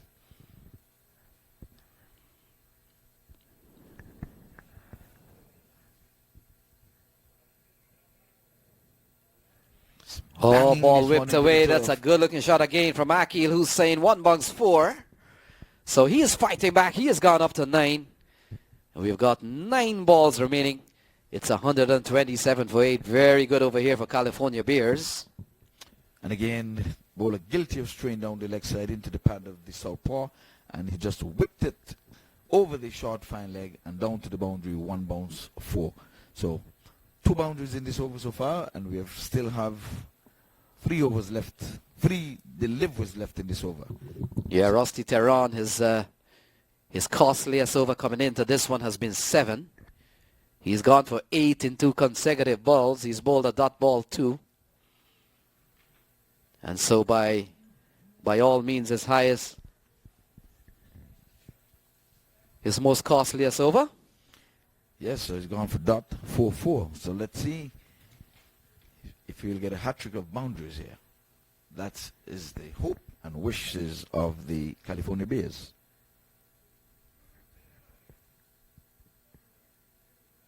He's going after him again. He's going over his man down there in the sweeper cover. He goes 1 bounce to him, but he was going after him. It was wide of the mark, but he got the willow on it. So that averts the hat-trick. It's dot 4-4-1. Yeah, wide ball. Had he allowed that to go through to the keeper, would have fetched him a single and an extra ball. He chose to play.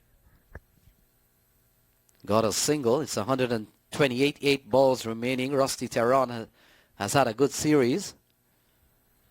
Well, Stewart is going for 200 strike rate at this time, so he's got to continue that.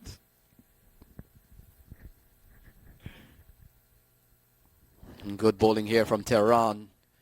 Knowing that the batsman would advance at some point. He gets one into a good zone. Yes, the batsman was giving himself room, and the bowler followed him.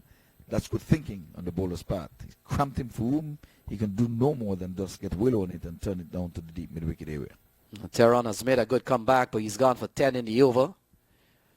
So if you got to say the California Bears would like the way things have gone here in the 19th, can't complain if you got 10 runs in the over. Still a ball remaining. And anything could still happen here. Akil Hussain, he's batted well for 10. Oh, that's a good-looking shot. He's offering a chance. Oh, he spills it. So another catch goes down. And they come back for 2. So a couple of runs here for Akil Hussain. Ball in the air. In fact, make that 3. 132. Stewart was that mad because the ball came back into him as a return, and rather than using his hands to stop it, he kicked it away. And it's an unearned run to the Chicago Bears. But the end of his over, and he has gone for some 26 runs from 3, and he will not be able to bowl another in this inning. Yes, Ivor should have been probably 129 for 9. It's now 132 for 8. 6 balls remaining. Here we go. Akil inside out. Ball in the air. And the fielder came around and got to the ball but did not hold on. Might have been the captain, Najaf Shah, very tall man. So 132 for 8.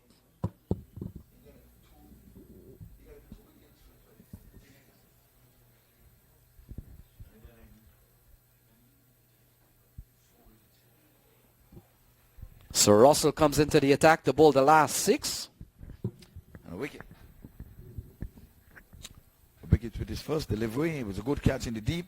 He had to judge it. It was in the sky for quite a while, but he run in from the deep and picked him up.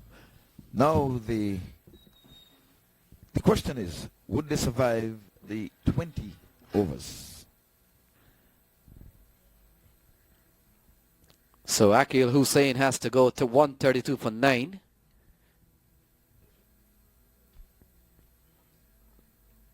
Chris Wood is the last batsman here. And Ivor, we've got 5 balls remaining. A good recovery here by California Beer, considering they lost their first 5 wickets with 43 on the board. So certainly to have recovered to 132 for 9, still a good score here. Good score to bowl. That's when you consider Akil Hussain and Sunil Narain could give you a good 8. Yeah, well, the pitch is a good one. And I'm making an appeal here. We are the only approved ground in all of North America for 2020 cricket by the ICC. Having 120 overs on this going into 5 days, well, this is the 4th day, I think it's about time that we make an appeal for 50-50 cricket.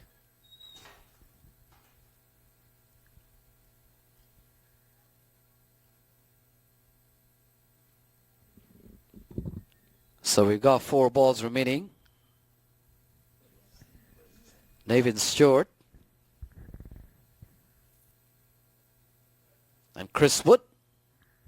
Oh, ball has eluded Keenar Lewis, the keeper, and goes down to the boundary for 4. So we'll have to wait and see. In fact, so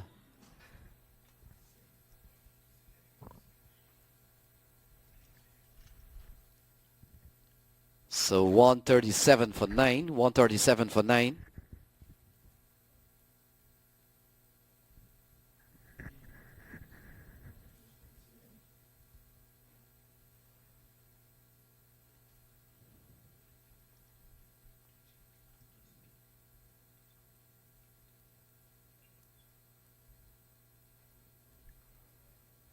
So Chris Wood, he gets off the mark with a single. It's 138 for 9.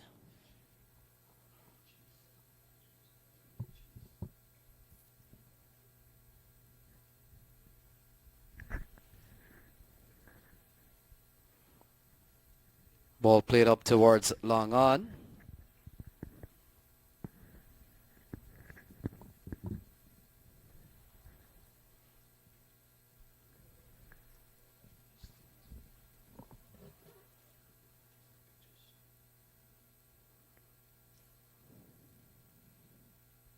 Oh, big shot here from Navins, in fact, from Chris Wood. And it's gone all the way, so that's a big strike from Chris Wood. Oh, that's it. That ends the innings at 145. 145 for 9, and Ivor? My prediction was just about right. I said that we're going to get 140, 145. They were not bowled out, so a moral victory for the Bears, having not been bowled out. They lost some 9 wickets, 145 for 9.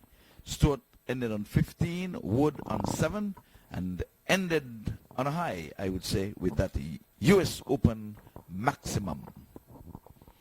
Yeah, good score here. You look at the scorecard here, and although Fletcher and the earlier batsman didn't give them a very good start, that's the final ball. Chris Wood out of Hampshire, making sure that the Bears have posted 145 for 9. Here we go. Fletcher, Narain, Ali, Utley, Damien Ebanks didn't contribute much, but we've seen a good knock here from Shazam Babwa. He got 31.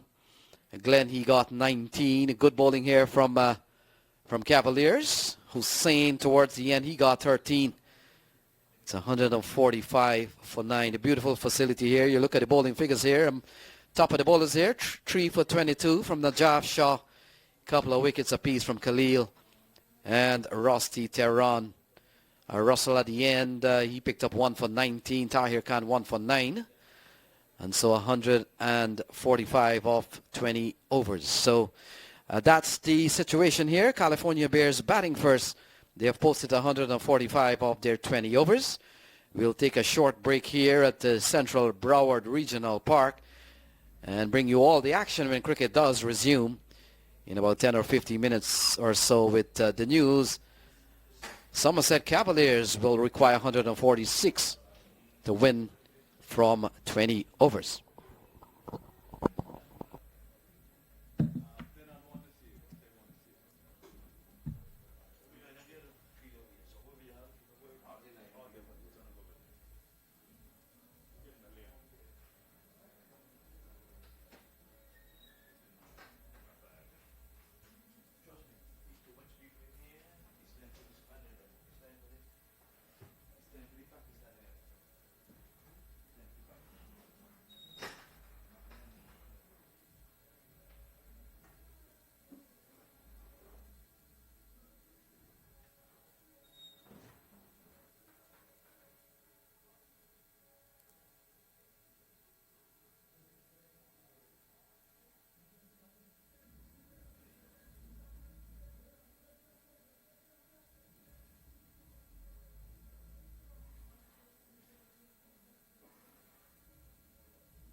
make 1 minute clip, not more than 1.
Welcome back to Central Broward Regional Park here. We are here for the run chase of this grand final.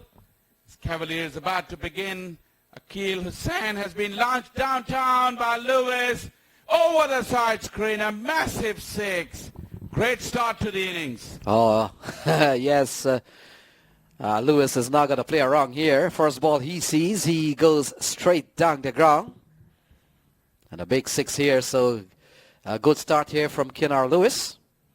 He gets Somerset Cavaliers off to a very good start here. So they've come out with Gajanan Singh. And Gajanan Singh has come back into the final this year. Was out for a couple of games, but he's back.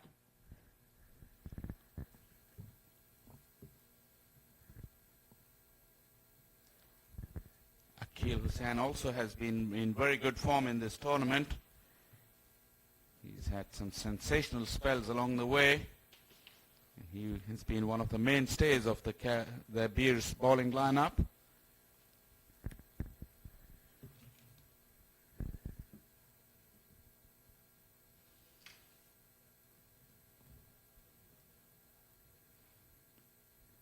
So a couple of good comeback balls here, having been smashed out of the ground for six. But yes, he has bowled well in this tournament. In fact, along with Samuel Badri, two of the better bowlers in terms of wicket taking. So he's made a good comeback, and so I think the score set here by the Bears could be a fighting one. Absolutely. No walkover by any means. As Lewis nudges it onto the onside. who scored out for a duck in the semi-final last night. He's off to a start today. His highest score in the tournament has been like, I think in the 40s, 46, 47. And yes, we've seen him here in the stadium in the last, recently, and has a couple of failures, you might want to say, considering his potential and ability. And so he will want to come good. He's already gone up to 7. And that brings Gajanan Singh in strike for the first time.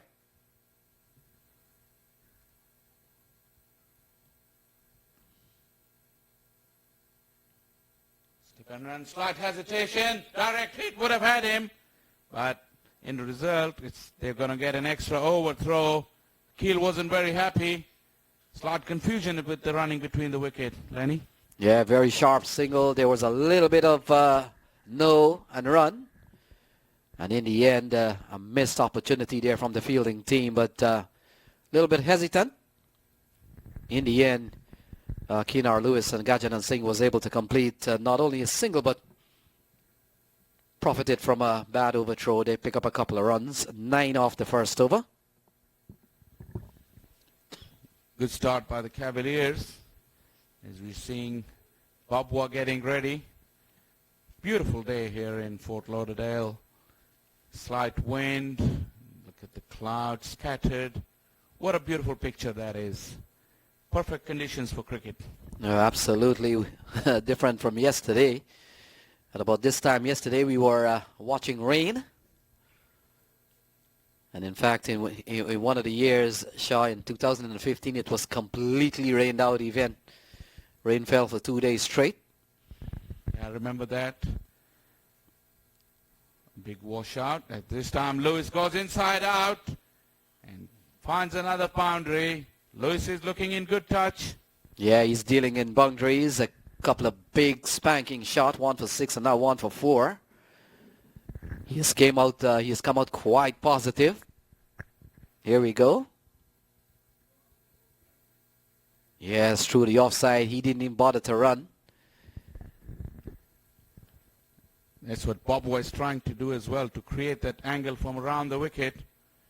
But this time Lewis was good enough. Once again in the air, away from the fielders. Chase is on. But the ball wins the race, or is it? Good effort on the boundary. Just the 2 runs. Excellent effort. Yeah, 6 in the over so far. Kinar Lewis looks quite confident, very fluent so far. He is bravely taken on the spinner so far.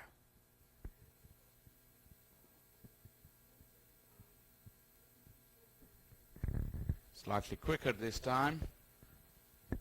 Changing his pace.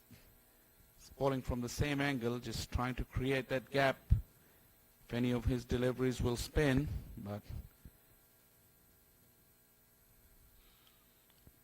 very little chance of this happening with this kind of trajectory, Lenny. Yeah, Shazam Babwa is a very experienced customer. He's been here at the US Open. In fact, might have been here every year. Oh, launched towards long on and has gone all the way. So Lewis not wasting any time at all. Very positive. He goes up to 19. A couple of big 6s and 1-4 is 21 on the board. Lewis is on fire. He got the Cavaliers innings off to a rollicking start. A modest total. That's the kind of start that Cavaliers would have been hoping for. And Lewis is the man who's doing the job. It's good to see that the batsman has come out with positive intent. And already with 21 and still inside the second over. Lewis' attacking intent forced Babwa to come over the wicket. Change in plans, change in the field placings. Mid-on and mid-wicket are deep on the boundary on the own side. But this is too far. This is big enough, and it goes over the fence. And Babwa continues to be attacked by Lewis. And Lewis It's gone up to 25 in just 11 deliveries. Yes, Shaw, and what good is field setting when it's not required? Once it goes over the ropes, the best field setting in the world, you can't stop that. Here we go. Completely struck out of the park into the spin zone. Perfectly placed. That's a good-looking shot. It's gone for the maximum. We've seen 3 sixes already from Keenar Lewis, and he's gone quickly up to 25. He's making up for his frustration, being dismissed by Badri on a slightly loose delivery. He was very disappointed last night. But the opportunities came quick for him, and he wants to make full use of that. But he's provided a fantastic start to his team, taking Babua apart in his first over. Akil is bowling round the wicket now. Yeah, Akil himself have gone for 9. But yes, half of what Babua gave away. Babua went for 18 and Akil went for 9. It's that delivery that Akil specializes in. Pitches and moves away from the left-hander at pace. It's a good delivery. It'll be interesting to see when the Beer skipper throw the ball to Narayan. They don't want Cavaliers to score too many before he comes into the bowling crease. It's a good looking shot here from Gajanan Singh. And Gajanan Singh has been part of the Guyana Amazon Warriors setup for the last couple of years.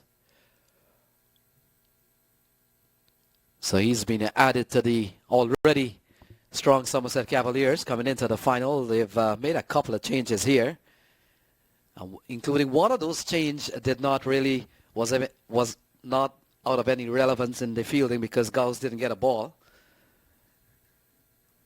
But the second change of Gajanan Singh has really played a big part here. He's up on 3. Yep, they just tried to cover as many bases as they could after the scare from last night. As you rightly said, it wasn't needed. Lewis has gone up in the air. Has he got enough of it? I don't think so, but the fielder never looked like getting to that. Back paddling with a strong wind. Horribly misjudges that one. And Lewis has got a life. Yeah, the ball was in the air for a while. Nathan Stewart had to run back, but I think he did have some time. Let's take a look at that. Yeah, got tangled up in the process, running the wrong way. And in the end, 30 on the board. As this is short and thumped away through the covers by Lewis. There's no stopping him today.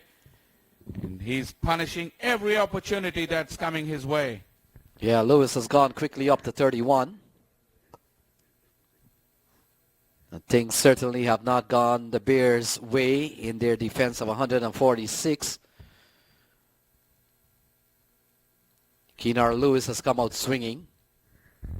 As in the case of this shot, he cracked that one through the offside. That's a good cricket looking shot. Shorter and quicker, that in swing that almost cut him in half. That's the kind of deliveries Akil was bowling earlier in the tournament with a lot of success. Yes, Shaw, that's the one that spears towards the bat and pad. A delivery that he has really used to great effect. But one of the things in the final here are coming down to the last 2 games. These oppositions are a little bit more sterner than what has happened Wednesday, Thursday, and Friday. You're absolutely right. The quality and the class is different, and it's a step above what we've been seeing during the week. Today, it's very, very different. So was it last night as we look at our production team. Yep. They're busy at their work. Sterling job, guys. Keep it up. Yeah, a lot of monitors to really monitor there, and the feed that you were seeing from the broadcast, it comes out of this little trailer there. And so the guys, like you mentioned, Shaw, they've done a tremendous work. It takes a big team to put on a production like this. Absolutely. Everybody's pulling up together and sterling effort. A lot of games and a lot of long hours.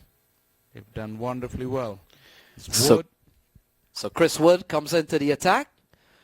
And Gajanan Singh gets a good shot out towards the offside. Picks up a single. And the man from Hampshire, Chris Wood, given the ball 35 for none. Yep. In search of a breakthrough, the Bears. And Chris Wood has been the man who's been given the responsibility to provide him with a breakthrough.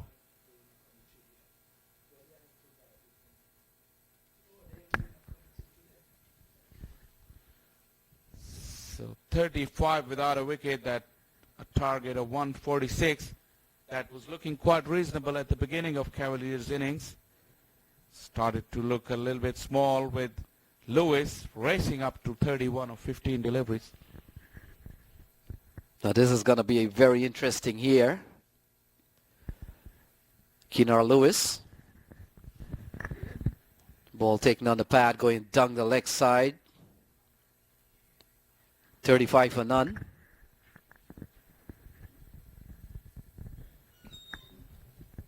Still waiting for Narayan to come to the bowling crease. And the Bears desperately need wickets. And Shaw, if you understand the little bit of strategy here, ball turned into the onside.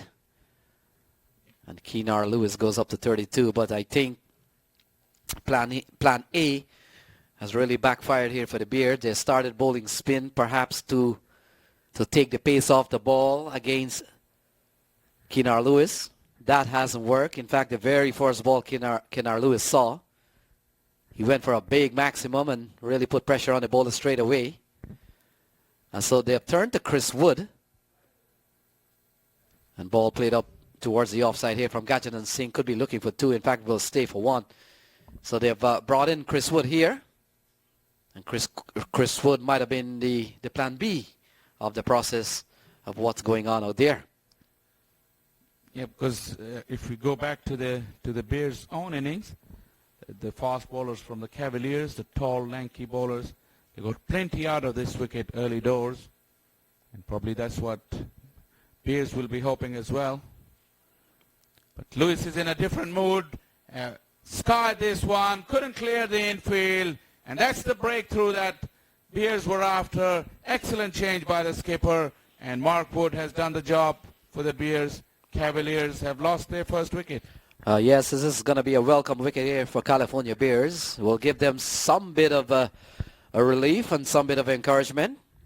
Chris Wood coming into possibly plan B has really struck, and he's taking the big man out. Keenar Lewis, he goes for 32. You're right, Lenny, because they needed that control. And if you look at the total, which is 37, 32 of them has been scored by Lewis.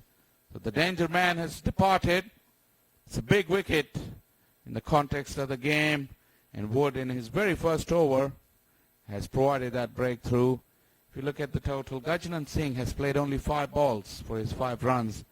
So Lewis was doing all the scorings, but now he's departed.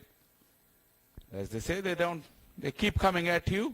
And the next man is Xavier Marshall. Yeah, Marshall has had a good series. Not only getting one of a century in the earlier part of the competition, but he batted well last night. And the feature of his batting is that he gets off the blocks very, very quickly. He doesn't hang around for long, so that makes for interesting viewing in the next couple of overs of power play. So I don't think that Marshall's going to hold back against Wood or any of the other bowlers. And Shaw, what happened last night is that he had to weather the storm against Ali Khan last night. But it's interesting what happened. A couple of runs here, they're running quickly. And now they could look for 3. In fact, 3 is the first scoring shot here for the X-Man. Yeah, slightly sloppy from the Bears. The backing up wasn't very tidy. A regulation stop that eluded the fielder at mid-off who couldn't get at the throw and allowed Xavier Marshall to get off the mark of 3, and he will be on strike for the next over. Still a very handsome run rate after 4 overs with 42 for 1 Cavaliers.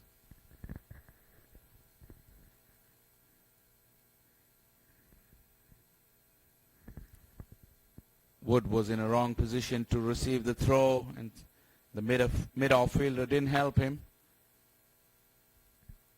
Marshall profited from that. So did Cavaliers.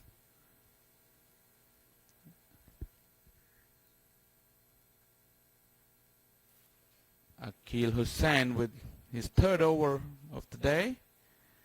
He's got Marshall with Narayan, the lone slipper. Another in-swinging armor, if we may call that, at pace. Struck Marshall on the pads. That's a good variation that left-arm spinners have come up with. Earlier in the day we saw Zaidi tried to do that.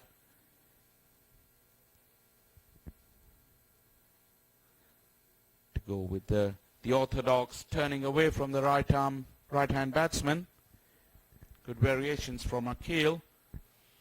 With Lewis been departed, it's time to impart some control into this innings by Beers.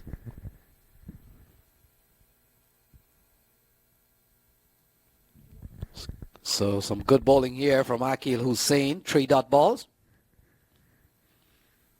Turned him around on that last one. It spun right across the face of Marshall. It's not easy. It's just, that's why you have to admire the contribution of Lewis up top.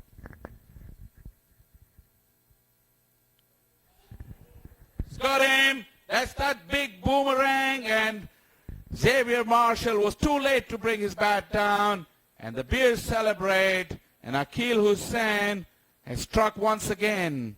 Terrific delivery, and Marshall walks back. Yeah, big wicket here for Akil Hussain and the Bears. Marshall goes for 3. It's a big wicket, Lenny, because Marshall has been providing the impetus up top, and he gets off to a rollicking start, even last night in the semi-final after he weathered the storm from Ali Khan. But today he's been dismissed. Can be a big wicket. 40 for 2. Still 106 runs to go. The loss of wickets can derail any innings. As we watch this again, Akil Hussain jumps in joy as he deceived Xavier Marshall's back foot push through sheer variation and skill. Defeated him in his length and flight. So Ashar Zaidi, he comes out at 4. 107 to win from 92 balls, 8 wickets standing. Gajanan Singh is now being joined by Zaidi. On the face of it, Zaidi should know what's coming because he does the same himself. Couple of quick wickets. This game is back in the balance. Yes, Shaw, as we see a ball called wide. And the fact is, with that wicket, Akil Hussain has now joined Samuel Badri. Badri no longer relevance in the series. This is the final game.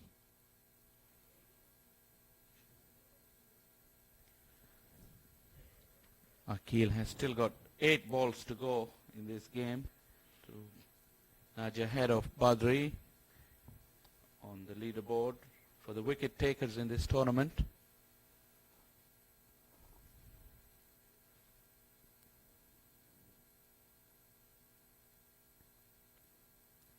So Zaidi is stroking this one up towards the offside. And he gets off the mark, the SX man. He did originally hails from Islamabad, the Pakistani capital. That's where he played his initial cricket at the under-19 levels. Now settled in the UK. Yeah, I did say that he'll be making a move from Essex to Northamptonshire. And so he's part of the T20 setup there. very quality player, good leg spinner, and he pretty much can bat anywhere in the order. He's also part of the coaching setup of the Hong Kong cricket team. So he's the man for all weathers. Multi-talented. So Chris Wood will continue, and I'm pretty sure with so much cricket played around the county circuit, Chris Wood would have played against him, perhaps with him at some point. As we see our friends there hard at work. And what has essentially happened for the first time at the U.S. Open this time, they have their own control room outside of the main building this year. In the past, it's always used to be around this vicinity here, very busy area with wires and equipment all over the place. It was a hive of activity here in the main building. But now they got their own space, their own piece. And the quality is there for everyone to see. It's been a wonderful event all around. Can't ask for much better than that. So ball driven nicely here by Zaidi. Stroked away, found the gap nicely. Perhaps a little harder push would have gone for 4, but he picks up a couple of runs.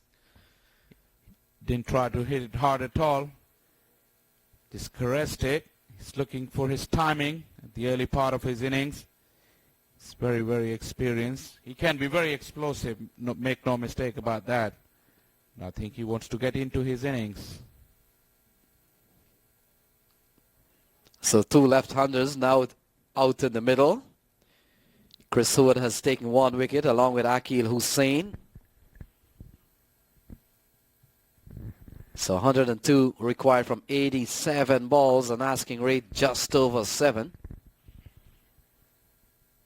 And they're going at just over 8.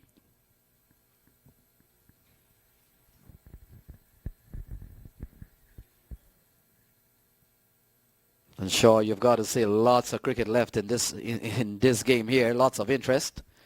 Oh yeah, absolutely. This game is by no means over. As we've seen, a couple of wickets here and there can turn the game on its head. Yeah, at 31 without loss when Keenar Lewis was in and striking the ball and striking them big. The balance may have tilted towards Somerset Cavaliers, but with a couple of wickets in the bag. Oh, Gajanan Singh go upwards, is going straight down the ground. Wasn't timed too well, but he'll pick up a couple of runs. Didn't quite get hold of that, but the intent was there.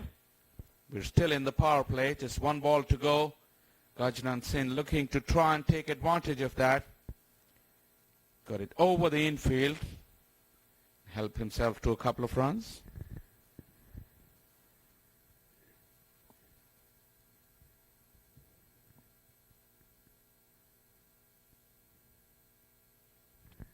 So ball guided up to backward point. Well stopped by the man there, preventing any chance of scoring. So that completes over number 6, 47 for 2. Power play is done and dusted, 47 for 2. And out of those 47 runs, Keenar Lewis, he got 32 in no time at all, giving his team a wonderful platform. Although in the later half of the power play, a couple of wickets have rocked the Cavaliers slightly behind, but thanks to Lewis, I think they've got their noses in front at this stage. So a quick recap what has happened in the California Bears turn when they batted 145 for 9 at the end of 20. Shazam Babwa got 31. Glenn got 19. Navin Stewart, he got 14 among the wickets. 3 for 22 from Najaf Shah, and a couple of wickets for Rusty Tehran and Mohammed Khalil. Yep. Good all-round bowling display by Cavaliers. It's the bowling change. Babwa has changed ends now. He's come from the southern end with 2 left-handers on strike. It can be a good move. Yes, first over didn't go too well, went for 18. But of course, he bowled at a time in which Kenar Lewis had teed off. And you get the impression it could be a different ball game here, bowling to two left-handers. Yeah, and Babua is very experienced, as you've been mentioning. You won't discard him after one bad over. Yeah, ball paddled away nicely here by Gajanan Singh, running up towards the fine leg boundary. He may have eluded a good bit of effort there from the field, and it goes away for 4. Yeah, he mistimed his dive. He dived too soon. And bowler is not very impressed. It's one of those days for Babua where nothing seems to be going wrong, not going right for him, and everything seems to be going wrong, and he's been let down by his fielder here. Just a slight paddle, and as we watch the fielder go, just dived too soon, and the ball never got into his grasp. So Gajanan Singh is on 11. He's fighting here. And given a chance not only to be in the playing 11, but given a chance at the top of the order, he will want to grab the opportunity with hands. Big opportunity for him and Somerset Cavaliers here. He's a very talented batsman, having played first class for Guyana, having played West Indies youth at one time.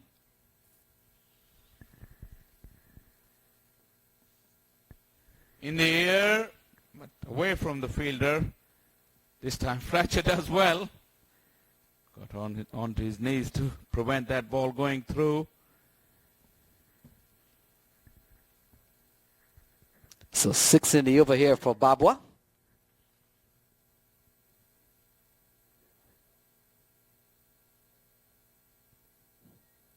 Ball sliding down the leg side, a famous wide that many bowlers have really found in any level of cricket to control at times.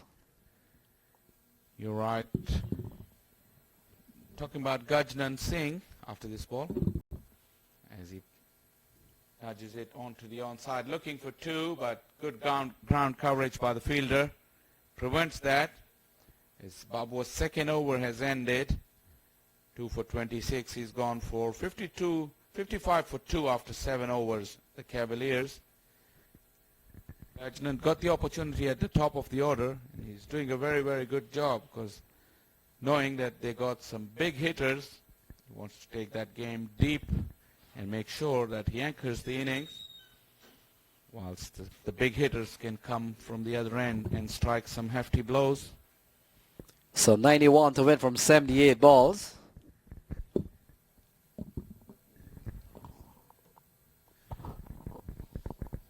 Very, very exciting final as we welcome along our chairman, Mr. Mac Qureshi has joined us in the commentator box for the first time today. Good afternoon, sir. Good afternoon, Alani, and good afternoon, Faisal. There was a great tournament so far, and we have a lot of cooperatively viewers and all other things. They're watching it. I can see it, and it's beautiful weather. And we have after this ceremony, we have ceremony after this game, and 30-day. There is youth tournament starting today. That's excited for the youth. 13, 15, and 17 they'll be here. That's the good news for the youth tournament. They're playing live here on this tournament. T10 for the youth will be starting today after right on the final. That's been an excellent initiative this year, involving the youth as being part of the T20 Cup. And it's always good to get the youth into the game nice and early. So I have to congratulate you on that. It's a wonderful initiative taken, and to telecast the games in the main stadium, this will be something that they could do very, very good for the kids in the future. Yeah, we did this year, basically we did last year for Youth US Open also. This is the second year, but this year we give him every teams who came in from Canada and UAE, and they have teams from Trinidad, Tobago, and USA teams. All they're playing today for 10 hours. A new format for the youth, and 10 hours, 10 bowlers, they play each over 1 balls. So everybody will giving them the chance. All the players who's playing in the youth, they have the chance to ball. It's a 10-hour T10. They were gonna play exhibitions and all. I think 6 games tonight. So I want to watch them their live on maqtv. Okay, this is an interesting format, and I know when your kids, and I've been doing a lot of coaching, they all want to get involved. So the format would allow each and every one of them to come and bowl and be a part and not left over. And this is once again, very, very a good initiative, because the kids, when at this age, at this main stadium on TV, it's a big attraction for them. And whoever came up with the idea needs to be appreciated and applauded for that. And we're asking all our viewers to stay tuned and do watch that exciting cricket of kids, the coming stars, everyone. Like Andre Russell was saying yesterday, he was so impressed with this idea of involving the kids, because he remembers his days when he was little and running around the main test venues or the international venues. It inspired him to the big superstar that he's become today. Yes, Andre Russell, his corporate, he said he's surprised when he see the youth teams playing in US Open, and he's really appreciated. And then he's saying, this is my times reminding me, and we want to have all the youth come to me. I'll have to. Is a huge 6. I just saw this there on the board. Is the biggest 6 you can see straight, long off. Empire just threw out the ball, and the total 62 for 2, 8.1 hours. Great shots, and the it was Ashar Zadi. He got that 6 of the bowling of Dayal. Rotates the strike once again. Yeah, and you're talking about Andre Russell and also Wayne Parnell. He said, my international career is over. The reason I come here to help inspire the next generation. That's what he did. If you look at US All-Star, the captain is Zishan Qureshi, is the youngest captain in all the tournament. If you've seen of him, who's leading the biggest team for US All-Star, and he is behind with him also. Say, this need to be trained and be in confidence to play big games as a leaders, and that's why he encouraged. It's a very surprise. He said, this is the only youngest captain in all the tournaments, if you look at it. So that is the giving us a boost as another 6. As Cavaliers are rollicking along, this time is Singh. This is his first time he's decided to go big, and he hit another 6. 69 for 2 Cavaliers. You can continue. Yeah, Gajendra Singh is a part of one of them, US All-Star players, one of them. And also he's playing for Cavalier. Cavalier is won the last year, and this year have the very good teams. They brought it, and that also, the cricket, anybody can beat anybody out. In the air once again, found the gap. The chase is on, but the ball wins the race, and this is back-to-back boundaries. Cavaliers taking full toll, and they're on top right now. Yes. But our program, we have tomorrow also have live games on youth, and it's going to be stadium. This is the first time the kids, 13 years old, 15 years old, 17 years old kids, coming to play professional stadium, whereas the India, West Indies all been played, and US Open. So we give them opportunity to them to see how they feel and play with the live games. It's not just there. We have 14 cameras. They're telecasting live, and we have viewerships over 3 million last night. Just looking for semifinals, there was a huge number of the viewerships last night on the TV. I have several calls came in because internet is falling because there was over 3 million people went in. So that's like very excitement news for a lot of them worldwide. They're watching the games. It's a huge audience for this game. I've been following the social media reviews as well. But coming back to the kids, when you say that it will give them the confidence, I can tell you that they play on this main venue and in front of the cameras, the confidence they will get, that will show when they go back to their own clubs or academies, wherever they normally play. They will become totally a different player after having played here on this main field and in front of the cameras. So you're very right about that. And then also encouraging all the players. It's a big shout here, and Singh is gone. Narayan has broken through on his very first delivery. His team needed that breakthrough. Came into the attack slightly late, but he's provided the breakthrough. And Singh gone for 23 now, and third wicket is down for the Cavaliers. 74 for 3. Hit him on the front foot. The umpire thought about it, nodded his head, and then raised his finger.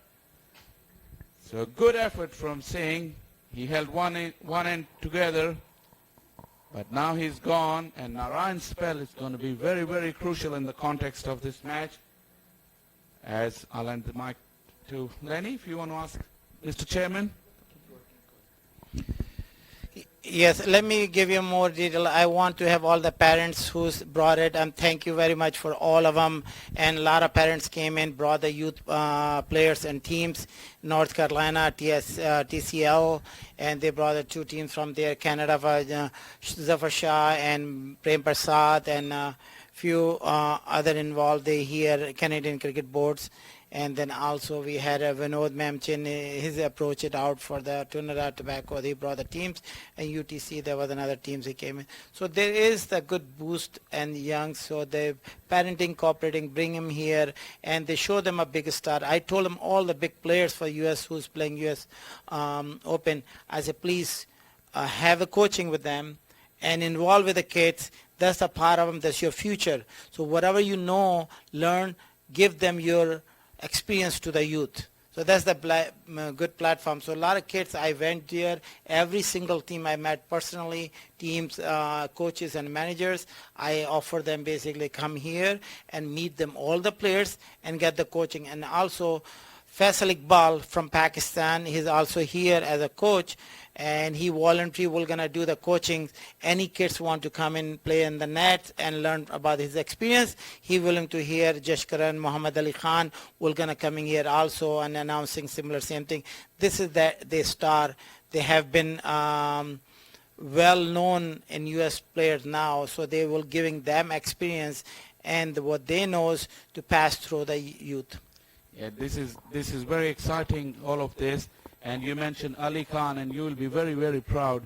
It's a little boy who started from this competition, now is turning out to be a world star, and there is no reason that the kids who are coming today at the age of 12, 13, 14 could not be the world stars in the years to come. Yes, Ali Khan is the example is for the American kids, and they will be great there. And then Ali Khan will gonna be speaking for the youth, and then tell them about how he started here and where he is today, and that giving boost for the children. That's really the good boost. And we, like I say, we have Faisal Iqbal. Earlier I say that he's here from Pakistan. He have a lot of experience with them. He have been approached to me, and then he want to do this thing of the youth programs, which is he's going to be here for 2 days helping for the children's to the experience, giving his experience and expertise for the train. So this is good news for all the youth programs here. We have experienced people with here, big star players here. Andre Russell, as in this morning, he's saying, well, any kids can come in. They want to know about it, how hard I hit the balls. So come in, I'm going to pass through this thing up to my young generation. Yeah, Andre Russell is a superb role model, and all the encouraging news that are here and people watching at home, they should know that there's been a lot of effort being made on the part of Mr. Qureshi and his team to get the kids playing, and we're providing them the platform, the facilities, and the top coaches and the top stars of the world to come around and talk to and learn from. So we really appreciate your efforts. Thanks. And we hope that it continues. And we render our support as well in any way, shape, and form. We'll be here to help your cause. Thank you, Lenny. Thank you, Faisal. Thank you for your time. And I know you're very busy with all these things going on. We appreciate your time.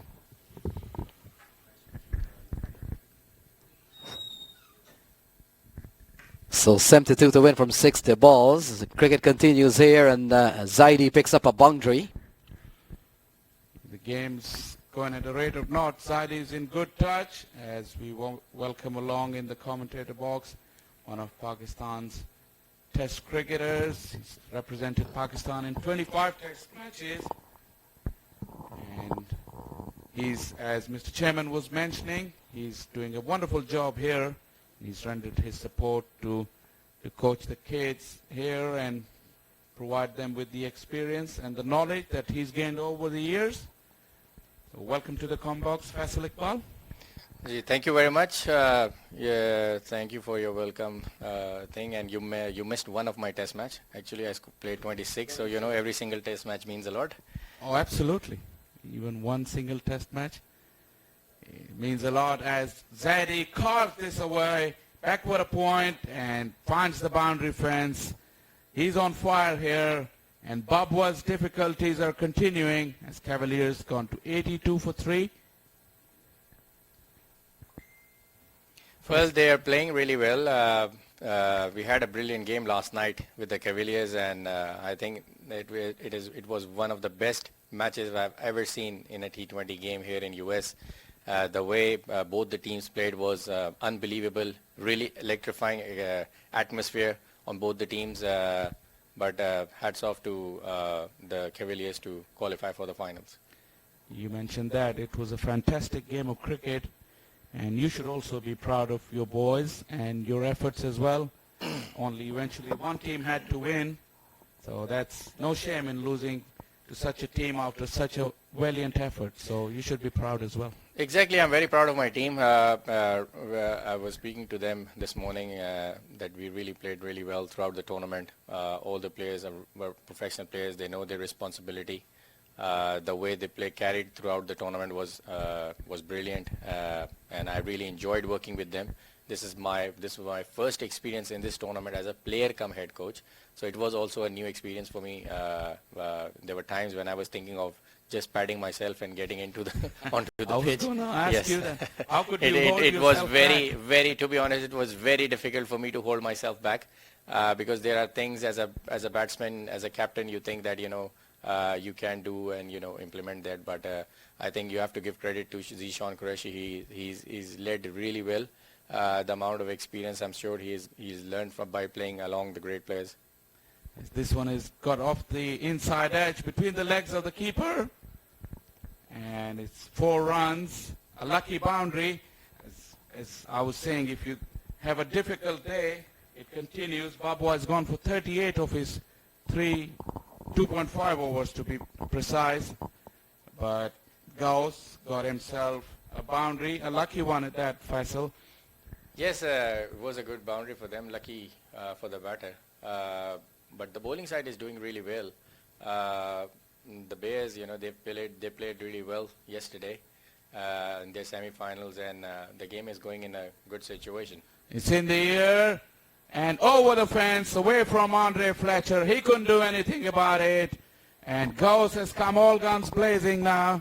He's gone up to 10 of 7 deliveries, and that target of 146 looks well in reach, Faisal. Well, they really played well. Cavaliers, they're playing really well. If you can see this shot, he opened up his leg and went straight above the bowler's head and went straight to the side screen. A brilliant hit, good 6 runs for their team, and they're closing down towards to their winning score. But still, I believe cricket is a funny game. Anything can happen. Narayan is an experienced bowler. So if he gets a couple of wickets here, it'll be a turning point for their team as well. Yeah, do you think wickets are the key here, Faisal? Well, in any format of cricket, wickets have always been a key, and it changes the situation of the game because it creates a pressure on the batting side as well. Sometimes it's not easy to hit and get runs all the time, but you have to give credit to the bowlers as well. Narayan, this one, Ashar Zadie lets it go. I think the Cavaliers would try to play off Narayan. Don't give him any wickets, as Faisal just mentioned, that wickets are key here. Zadie is quite experienced to know that. Yes, I've played Zadie with me in domestic cricket and Pakistan A-team tours. So I know he's a bit experienced player with a lot of county cricket experience. He knows that Narayan has got this over and one more over. So he's making sure that, he would not give his wicket away. But Narayan, on the other hand, knows that how important is these 2 overs for him and for his team. That's why the captains kept the slip on for him. They're looking for wickets. But Zadie has carved this one. Straight to the fielder, though. Yes, the pressure is building. When you play dot balls in shorter format of the game, the pressure do builds on a batsman, even on a bowler too. But I think Zeddy, with his experience, will try to play off this over. This time Narayan appealing, but it was, I think, down the leg side. Zeddy has got himself off strike. Leg buys the signal from the umpire.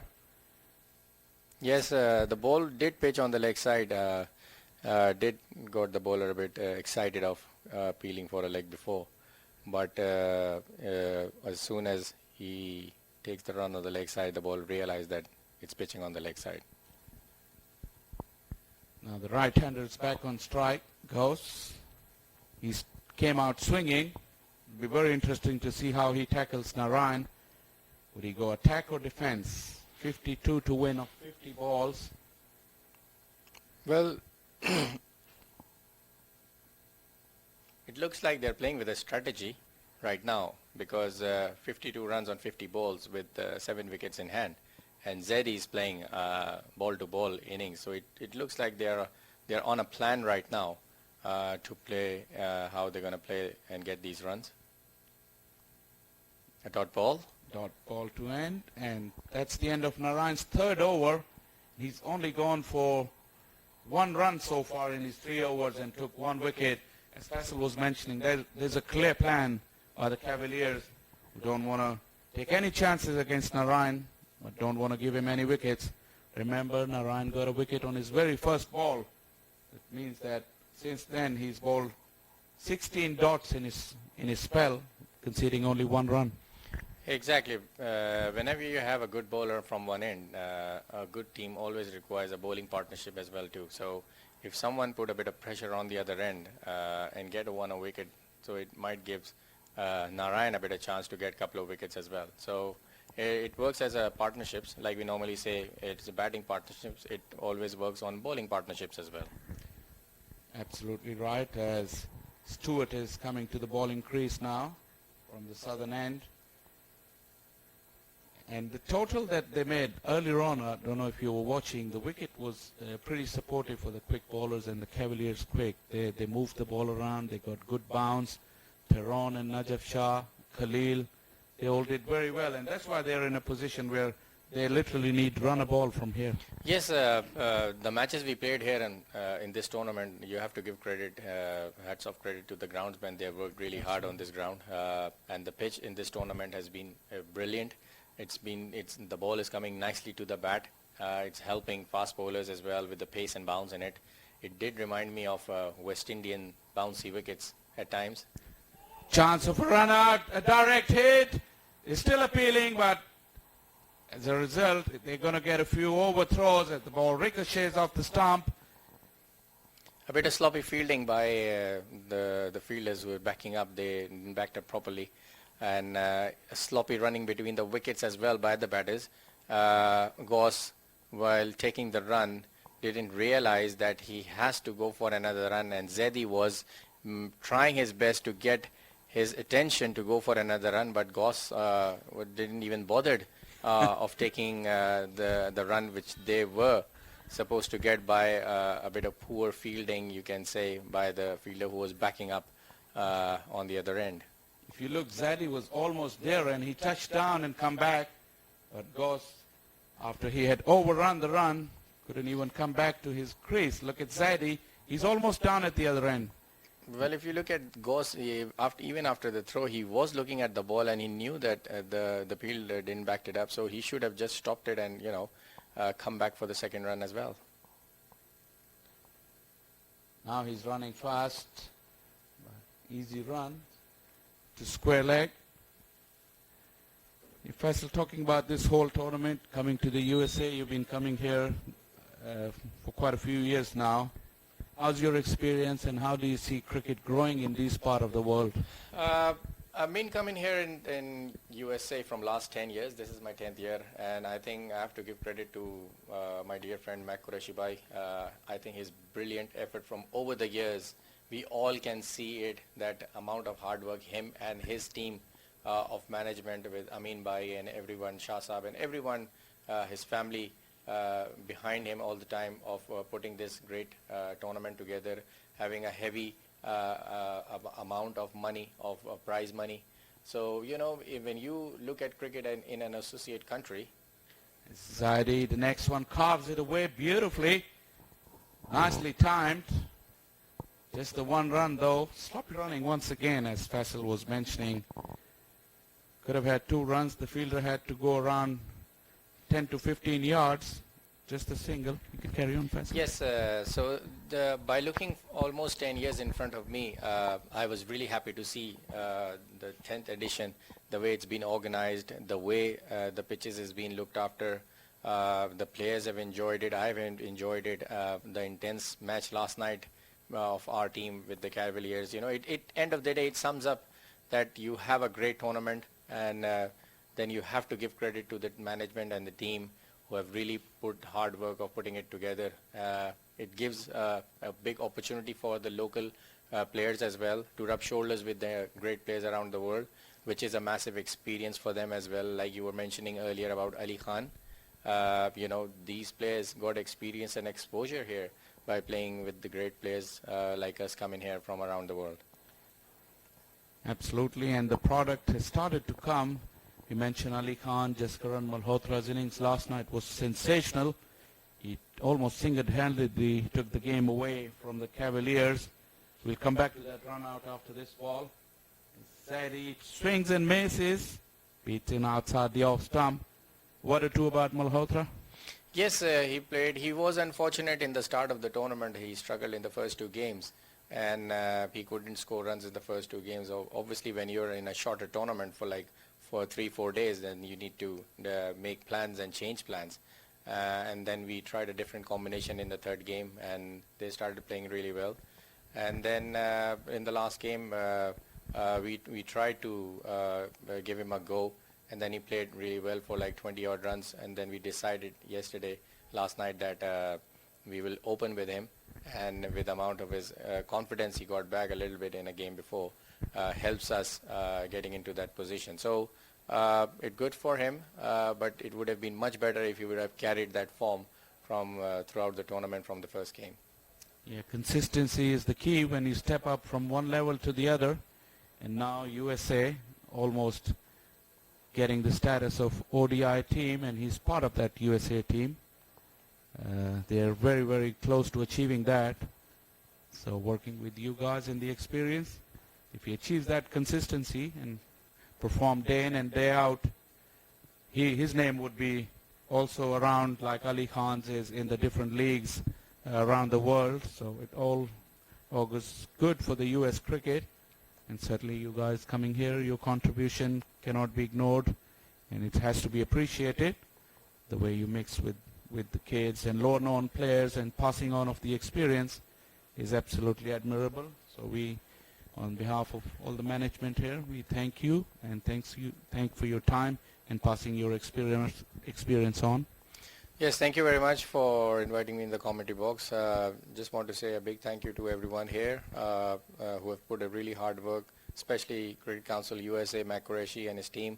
They have really put hard work. All the teams, all the players who came all over, from all over the... That was a close run-out call, actually. Misunderstanding that happens, actually. But yes, I was just mentioning about the players and the management and everybody. They've really done hard work, and hopefully we look forward to another edition of US Open next year, and hopefully I'll be seeing you guys next year again. Thank you very much. Thank you. And Faisal, before you go, wherever you go, you can't go without the mention of the great and the legendary Javed Miandad as we watch another drop catch, and Cavaliers are living dangerously, but you are a proud nephew of one of the legends of the game. And the world over, the services for Pakistan and for the game of cricket will always be remembered. Say a hello and hi from all of us for the legend. And once again, we appreciate your time. And thank you for coming. As Lenny joins me. Any memory of Javed Miandad for you, Lenny? Yes, I saw him at Guyana border. 100 in 1988. So we're back with the cricket here, 46 to win from 40 balls. Chris Wood has been given the ball, and a bit of sloppy feeling here from California Bears at a time in which every catch counts, every run counts, every boundary scored here will be an impact action. And Goss is getting a good ball going over, and it goes through to the keeper. One gets the impression, Shah, that Goss has come out to score and score quickly here. He has come before the likes of Sean Finley. He's come before the big man, Andre Russell. Yeah, absolutely. And I think they've assigned different roles to the players. And Zaidi is there to anchor the innings. And Gauss has been sent to swing the bat. He's done it with some success. 100 is brought up in the 14th over. And 38 of 46 balls with 7 wickets to go. I think Cavaliers are in the driver's seat. So Chris Wood is bowling at 1 for 12. And Goss gets a ball that he does well to keep it down but can't score. So a couple of tidy balls here. In fact, this over has gone relatively well here for Chris Wood. He's only conceded a single run in the over so far, so it's gone well. He's got Gauss hopping. If you look at Gauss's grip, it's a very tight bottom-handed grip. Oh, cut away. That's a good-looking shot. Very healthy slice. And Assad Gauss, if he was sent out to score quickly, he's done that. He's up to 16. It's 104 for 3. Tucking off the bottom hand, he's made good use of that. Just carved the ball away, slicing it away as well away from the fielder. So, as you rightly said, Gauss is doing this job, and Cavaliers inching closer to the target and the championship.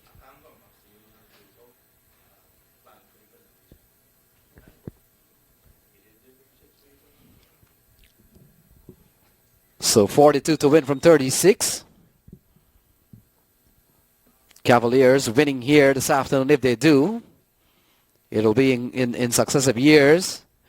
Shaw, what an achievement. They brought a big team, and so far, that team hasn't disappointed them. Absolutely. The best thing about there is the camaraderie and the team spirit in their camp, because sometimes you bring a lot of big names, but if they don't gel together, the cricket matches are not won. But this team has certainly done that, and credit to their management as well. Well, Shaw, when you're winning, you're very united. When you're not winning, then you're disunited. Yeah, they've won a lot of cricket games in the last couple of years here at the U.S. Open. We were counting, and this is their 11th match on the trot. 10 already in the bag, so if they win here this afternoon, it'll be 11 wins in 2 years of competition at the U.S. Open. Zaidi continues to bat well. He has really put this innings together. He's provided that stability in the middle, controls, because as I was talking with Faisal, wickets are the key, and he makes sure he doesn't throw away his wicket. So he's a rock in the middle order. Yeah, he's batted well. He's rotated the strike just exactly what the requirements are. And it's more important and impressive as well that he can go big. He's very explosive, but he's showing that he can change his game according to the situation or the requirement of the team. That's experience for you. Yeah, a couple of 4s and 1 6. You're right, he hasn't taken too many risks. Not needed actually, because from the very onset, 145 was almost just overrun a ball. So smart cricketer to realize that no haste is really needed. A big shot here from Gauss will pick up runs. In fact, he's only gotten a single there, but the intention was very clear. I can go a little hard here to get runs, and Gauss continues to flourish here. He's up to 17. He's swinging, and he got lucky. That landed in no man's land. Stewart is looking for that breakthrough. And Cavaliers haven't been shy of changing their plans and trying new things, like Gauss, who's not part of the team up until yesterday. He's been included in the 11, and then he's been sent above the likes of Russell and Findlay. And Tahir Khan. And Tahir Khan as well, yes. Yeah, it was kind of ball top edge, but it doesn't matter. It could go away. And in fact, it may have gone one bunks for four. So a productive shot here. Can't say a good-looking shot here from Zaidi, but he has done the job. 4 runs on the board. Not a good-looking shot, but mighty effective. And they all count, as they say.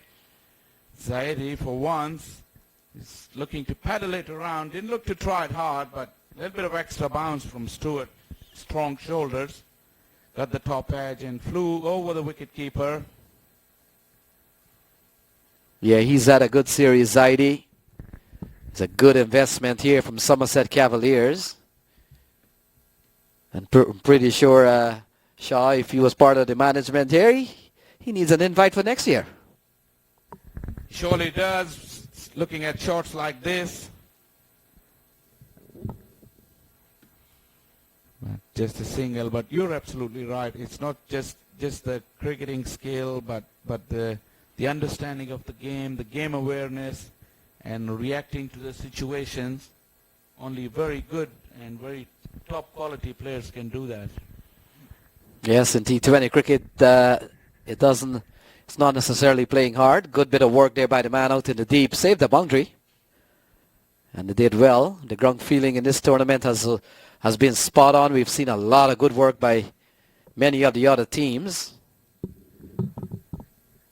But coming back in T20 cricket, you not only play hard, you play smart. And those and the smart ones are always the team that really gets on top. Absolutely, you're right, Lenny. Smart cricket. You may think that 20 overs you don't have a lot of time, but actually if you think about it, you do have time. And we've seen teams who go too hard too soon ended up getting too few, with the tail struggling to play out the overs. So Goss trying his luck once again, and this time his luck runs out. Tumbling take at fine leg off the top edge, and Gauss' little adventurous innings has come to an end, and a much needed wicket for the Bears to keep him in the hunt with 15 gone, 111 for 4. Yeah, Goss has done his job. Can't complain with that. He came out here as the sort of like the pinch hitter, wanted to get runs quickly. Here is the dismissal. Short ball, he took on Stewart, but no direction at all, or in fact badly directed into the fielder. And a well-judged catch there, a tumbling one. Fielder held on to it with dear life. And Assad goes, makes way for Andre Russell. The big crowd here today. They were anticipating for this, and they've got what they wanted now. The big man, fresh from a scintillating 100 last night, walking to the middle. And as soon as he walks to the middle, the level of excitement in the ground, in the press box here, and even in the commentary box goes to another level. Yeah, lifted certainly.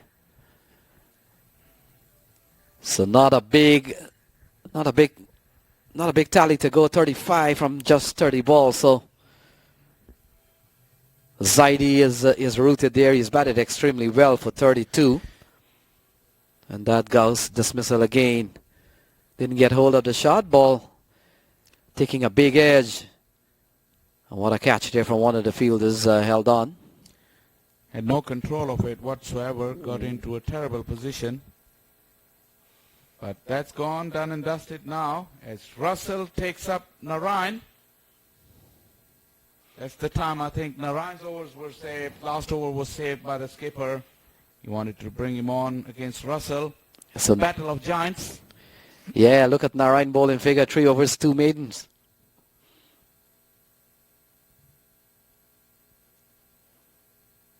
So Narayan gives up his second run in 20 balls.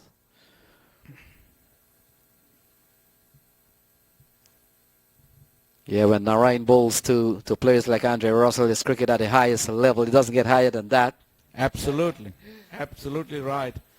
2 mega stars of the game, particularly in this format.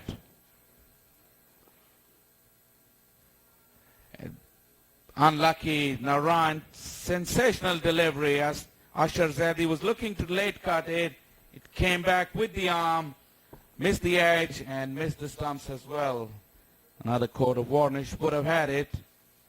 Terrific delivery from Narayan.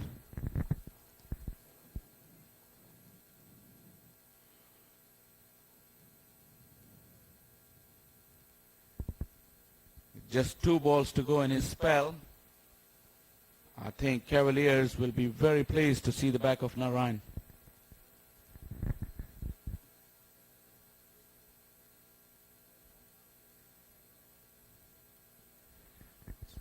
Strays down the leg side and Usher has got a take on that.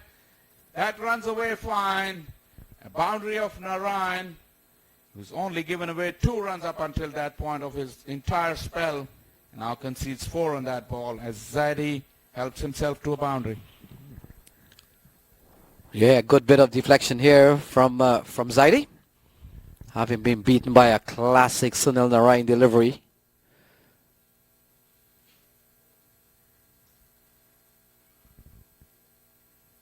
They have seen off successfully the threat of Narayan, and 16 overs have ended now. Cavaliers 117 for 4. Narayan, a sensational spell of bowling. 1 for 7 of his 4 overs. It don't get any better than that, Lenny. Yes, Shaw, and the fact is Narayan has done that several times outside of the US Open. So that has become something of a pattern for him. To bowl tidy, bowl tight. He's not an easy customer. And many times, as we have seen in T20 cricket, when he plays, sometimes batsman goes in and they mark him and they want to bat him out. Surprisingly want to bat him out in a 20-over game. And that includes batting all 24 balls and just make sure you see him off. Very good bowler. Stewart will continue. And so 29 to win from 24 balls. Zaidi on 37. He seems quite planted here. The wicket of Zaidi will really put pressure on Cavaliers. If Stewart can do that for his team, and he's just done that. A leading edge back to the border. An easy catch as Zaidi was turned around square. One off the leading edge. An easy catch from Stewart. That's the breakthrough they needed. Yeah, played a bit too early. Trying to play it easily into the onside. May have played a bit too early. And Navin Stewart takes one of the easiest catch he'll ever take. Take a look again. Ball looks like a leg cutter. Slow delivery, yeah. He rolled his fingers over it. And it got stuck in the pitch. Extra bounce as well. Defeated Zaidi, and you were right. He turned the face of the bat too soon. And Zaidi's good knock, sensible knock, has come to an end now. Half the side is gone for Cavaliers in the changing room for 117. Still got 29 runs to win in the remaining 23 overs with Andre Russell still at the batting crease.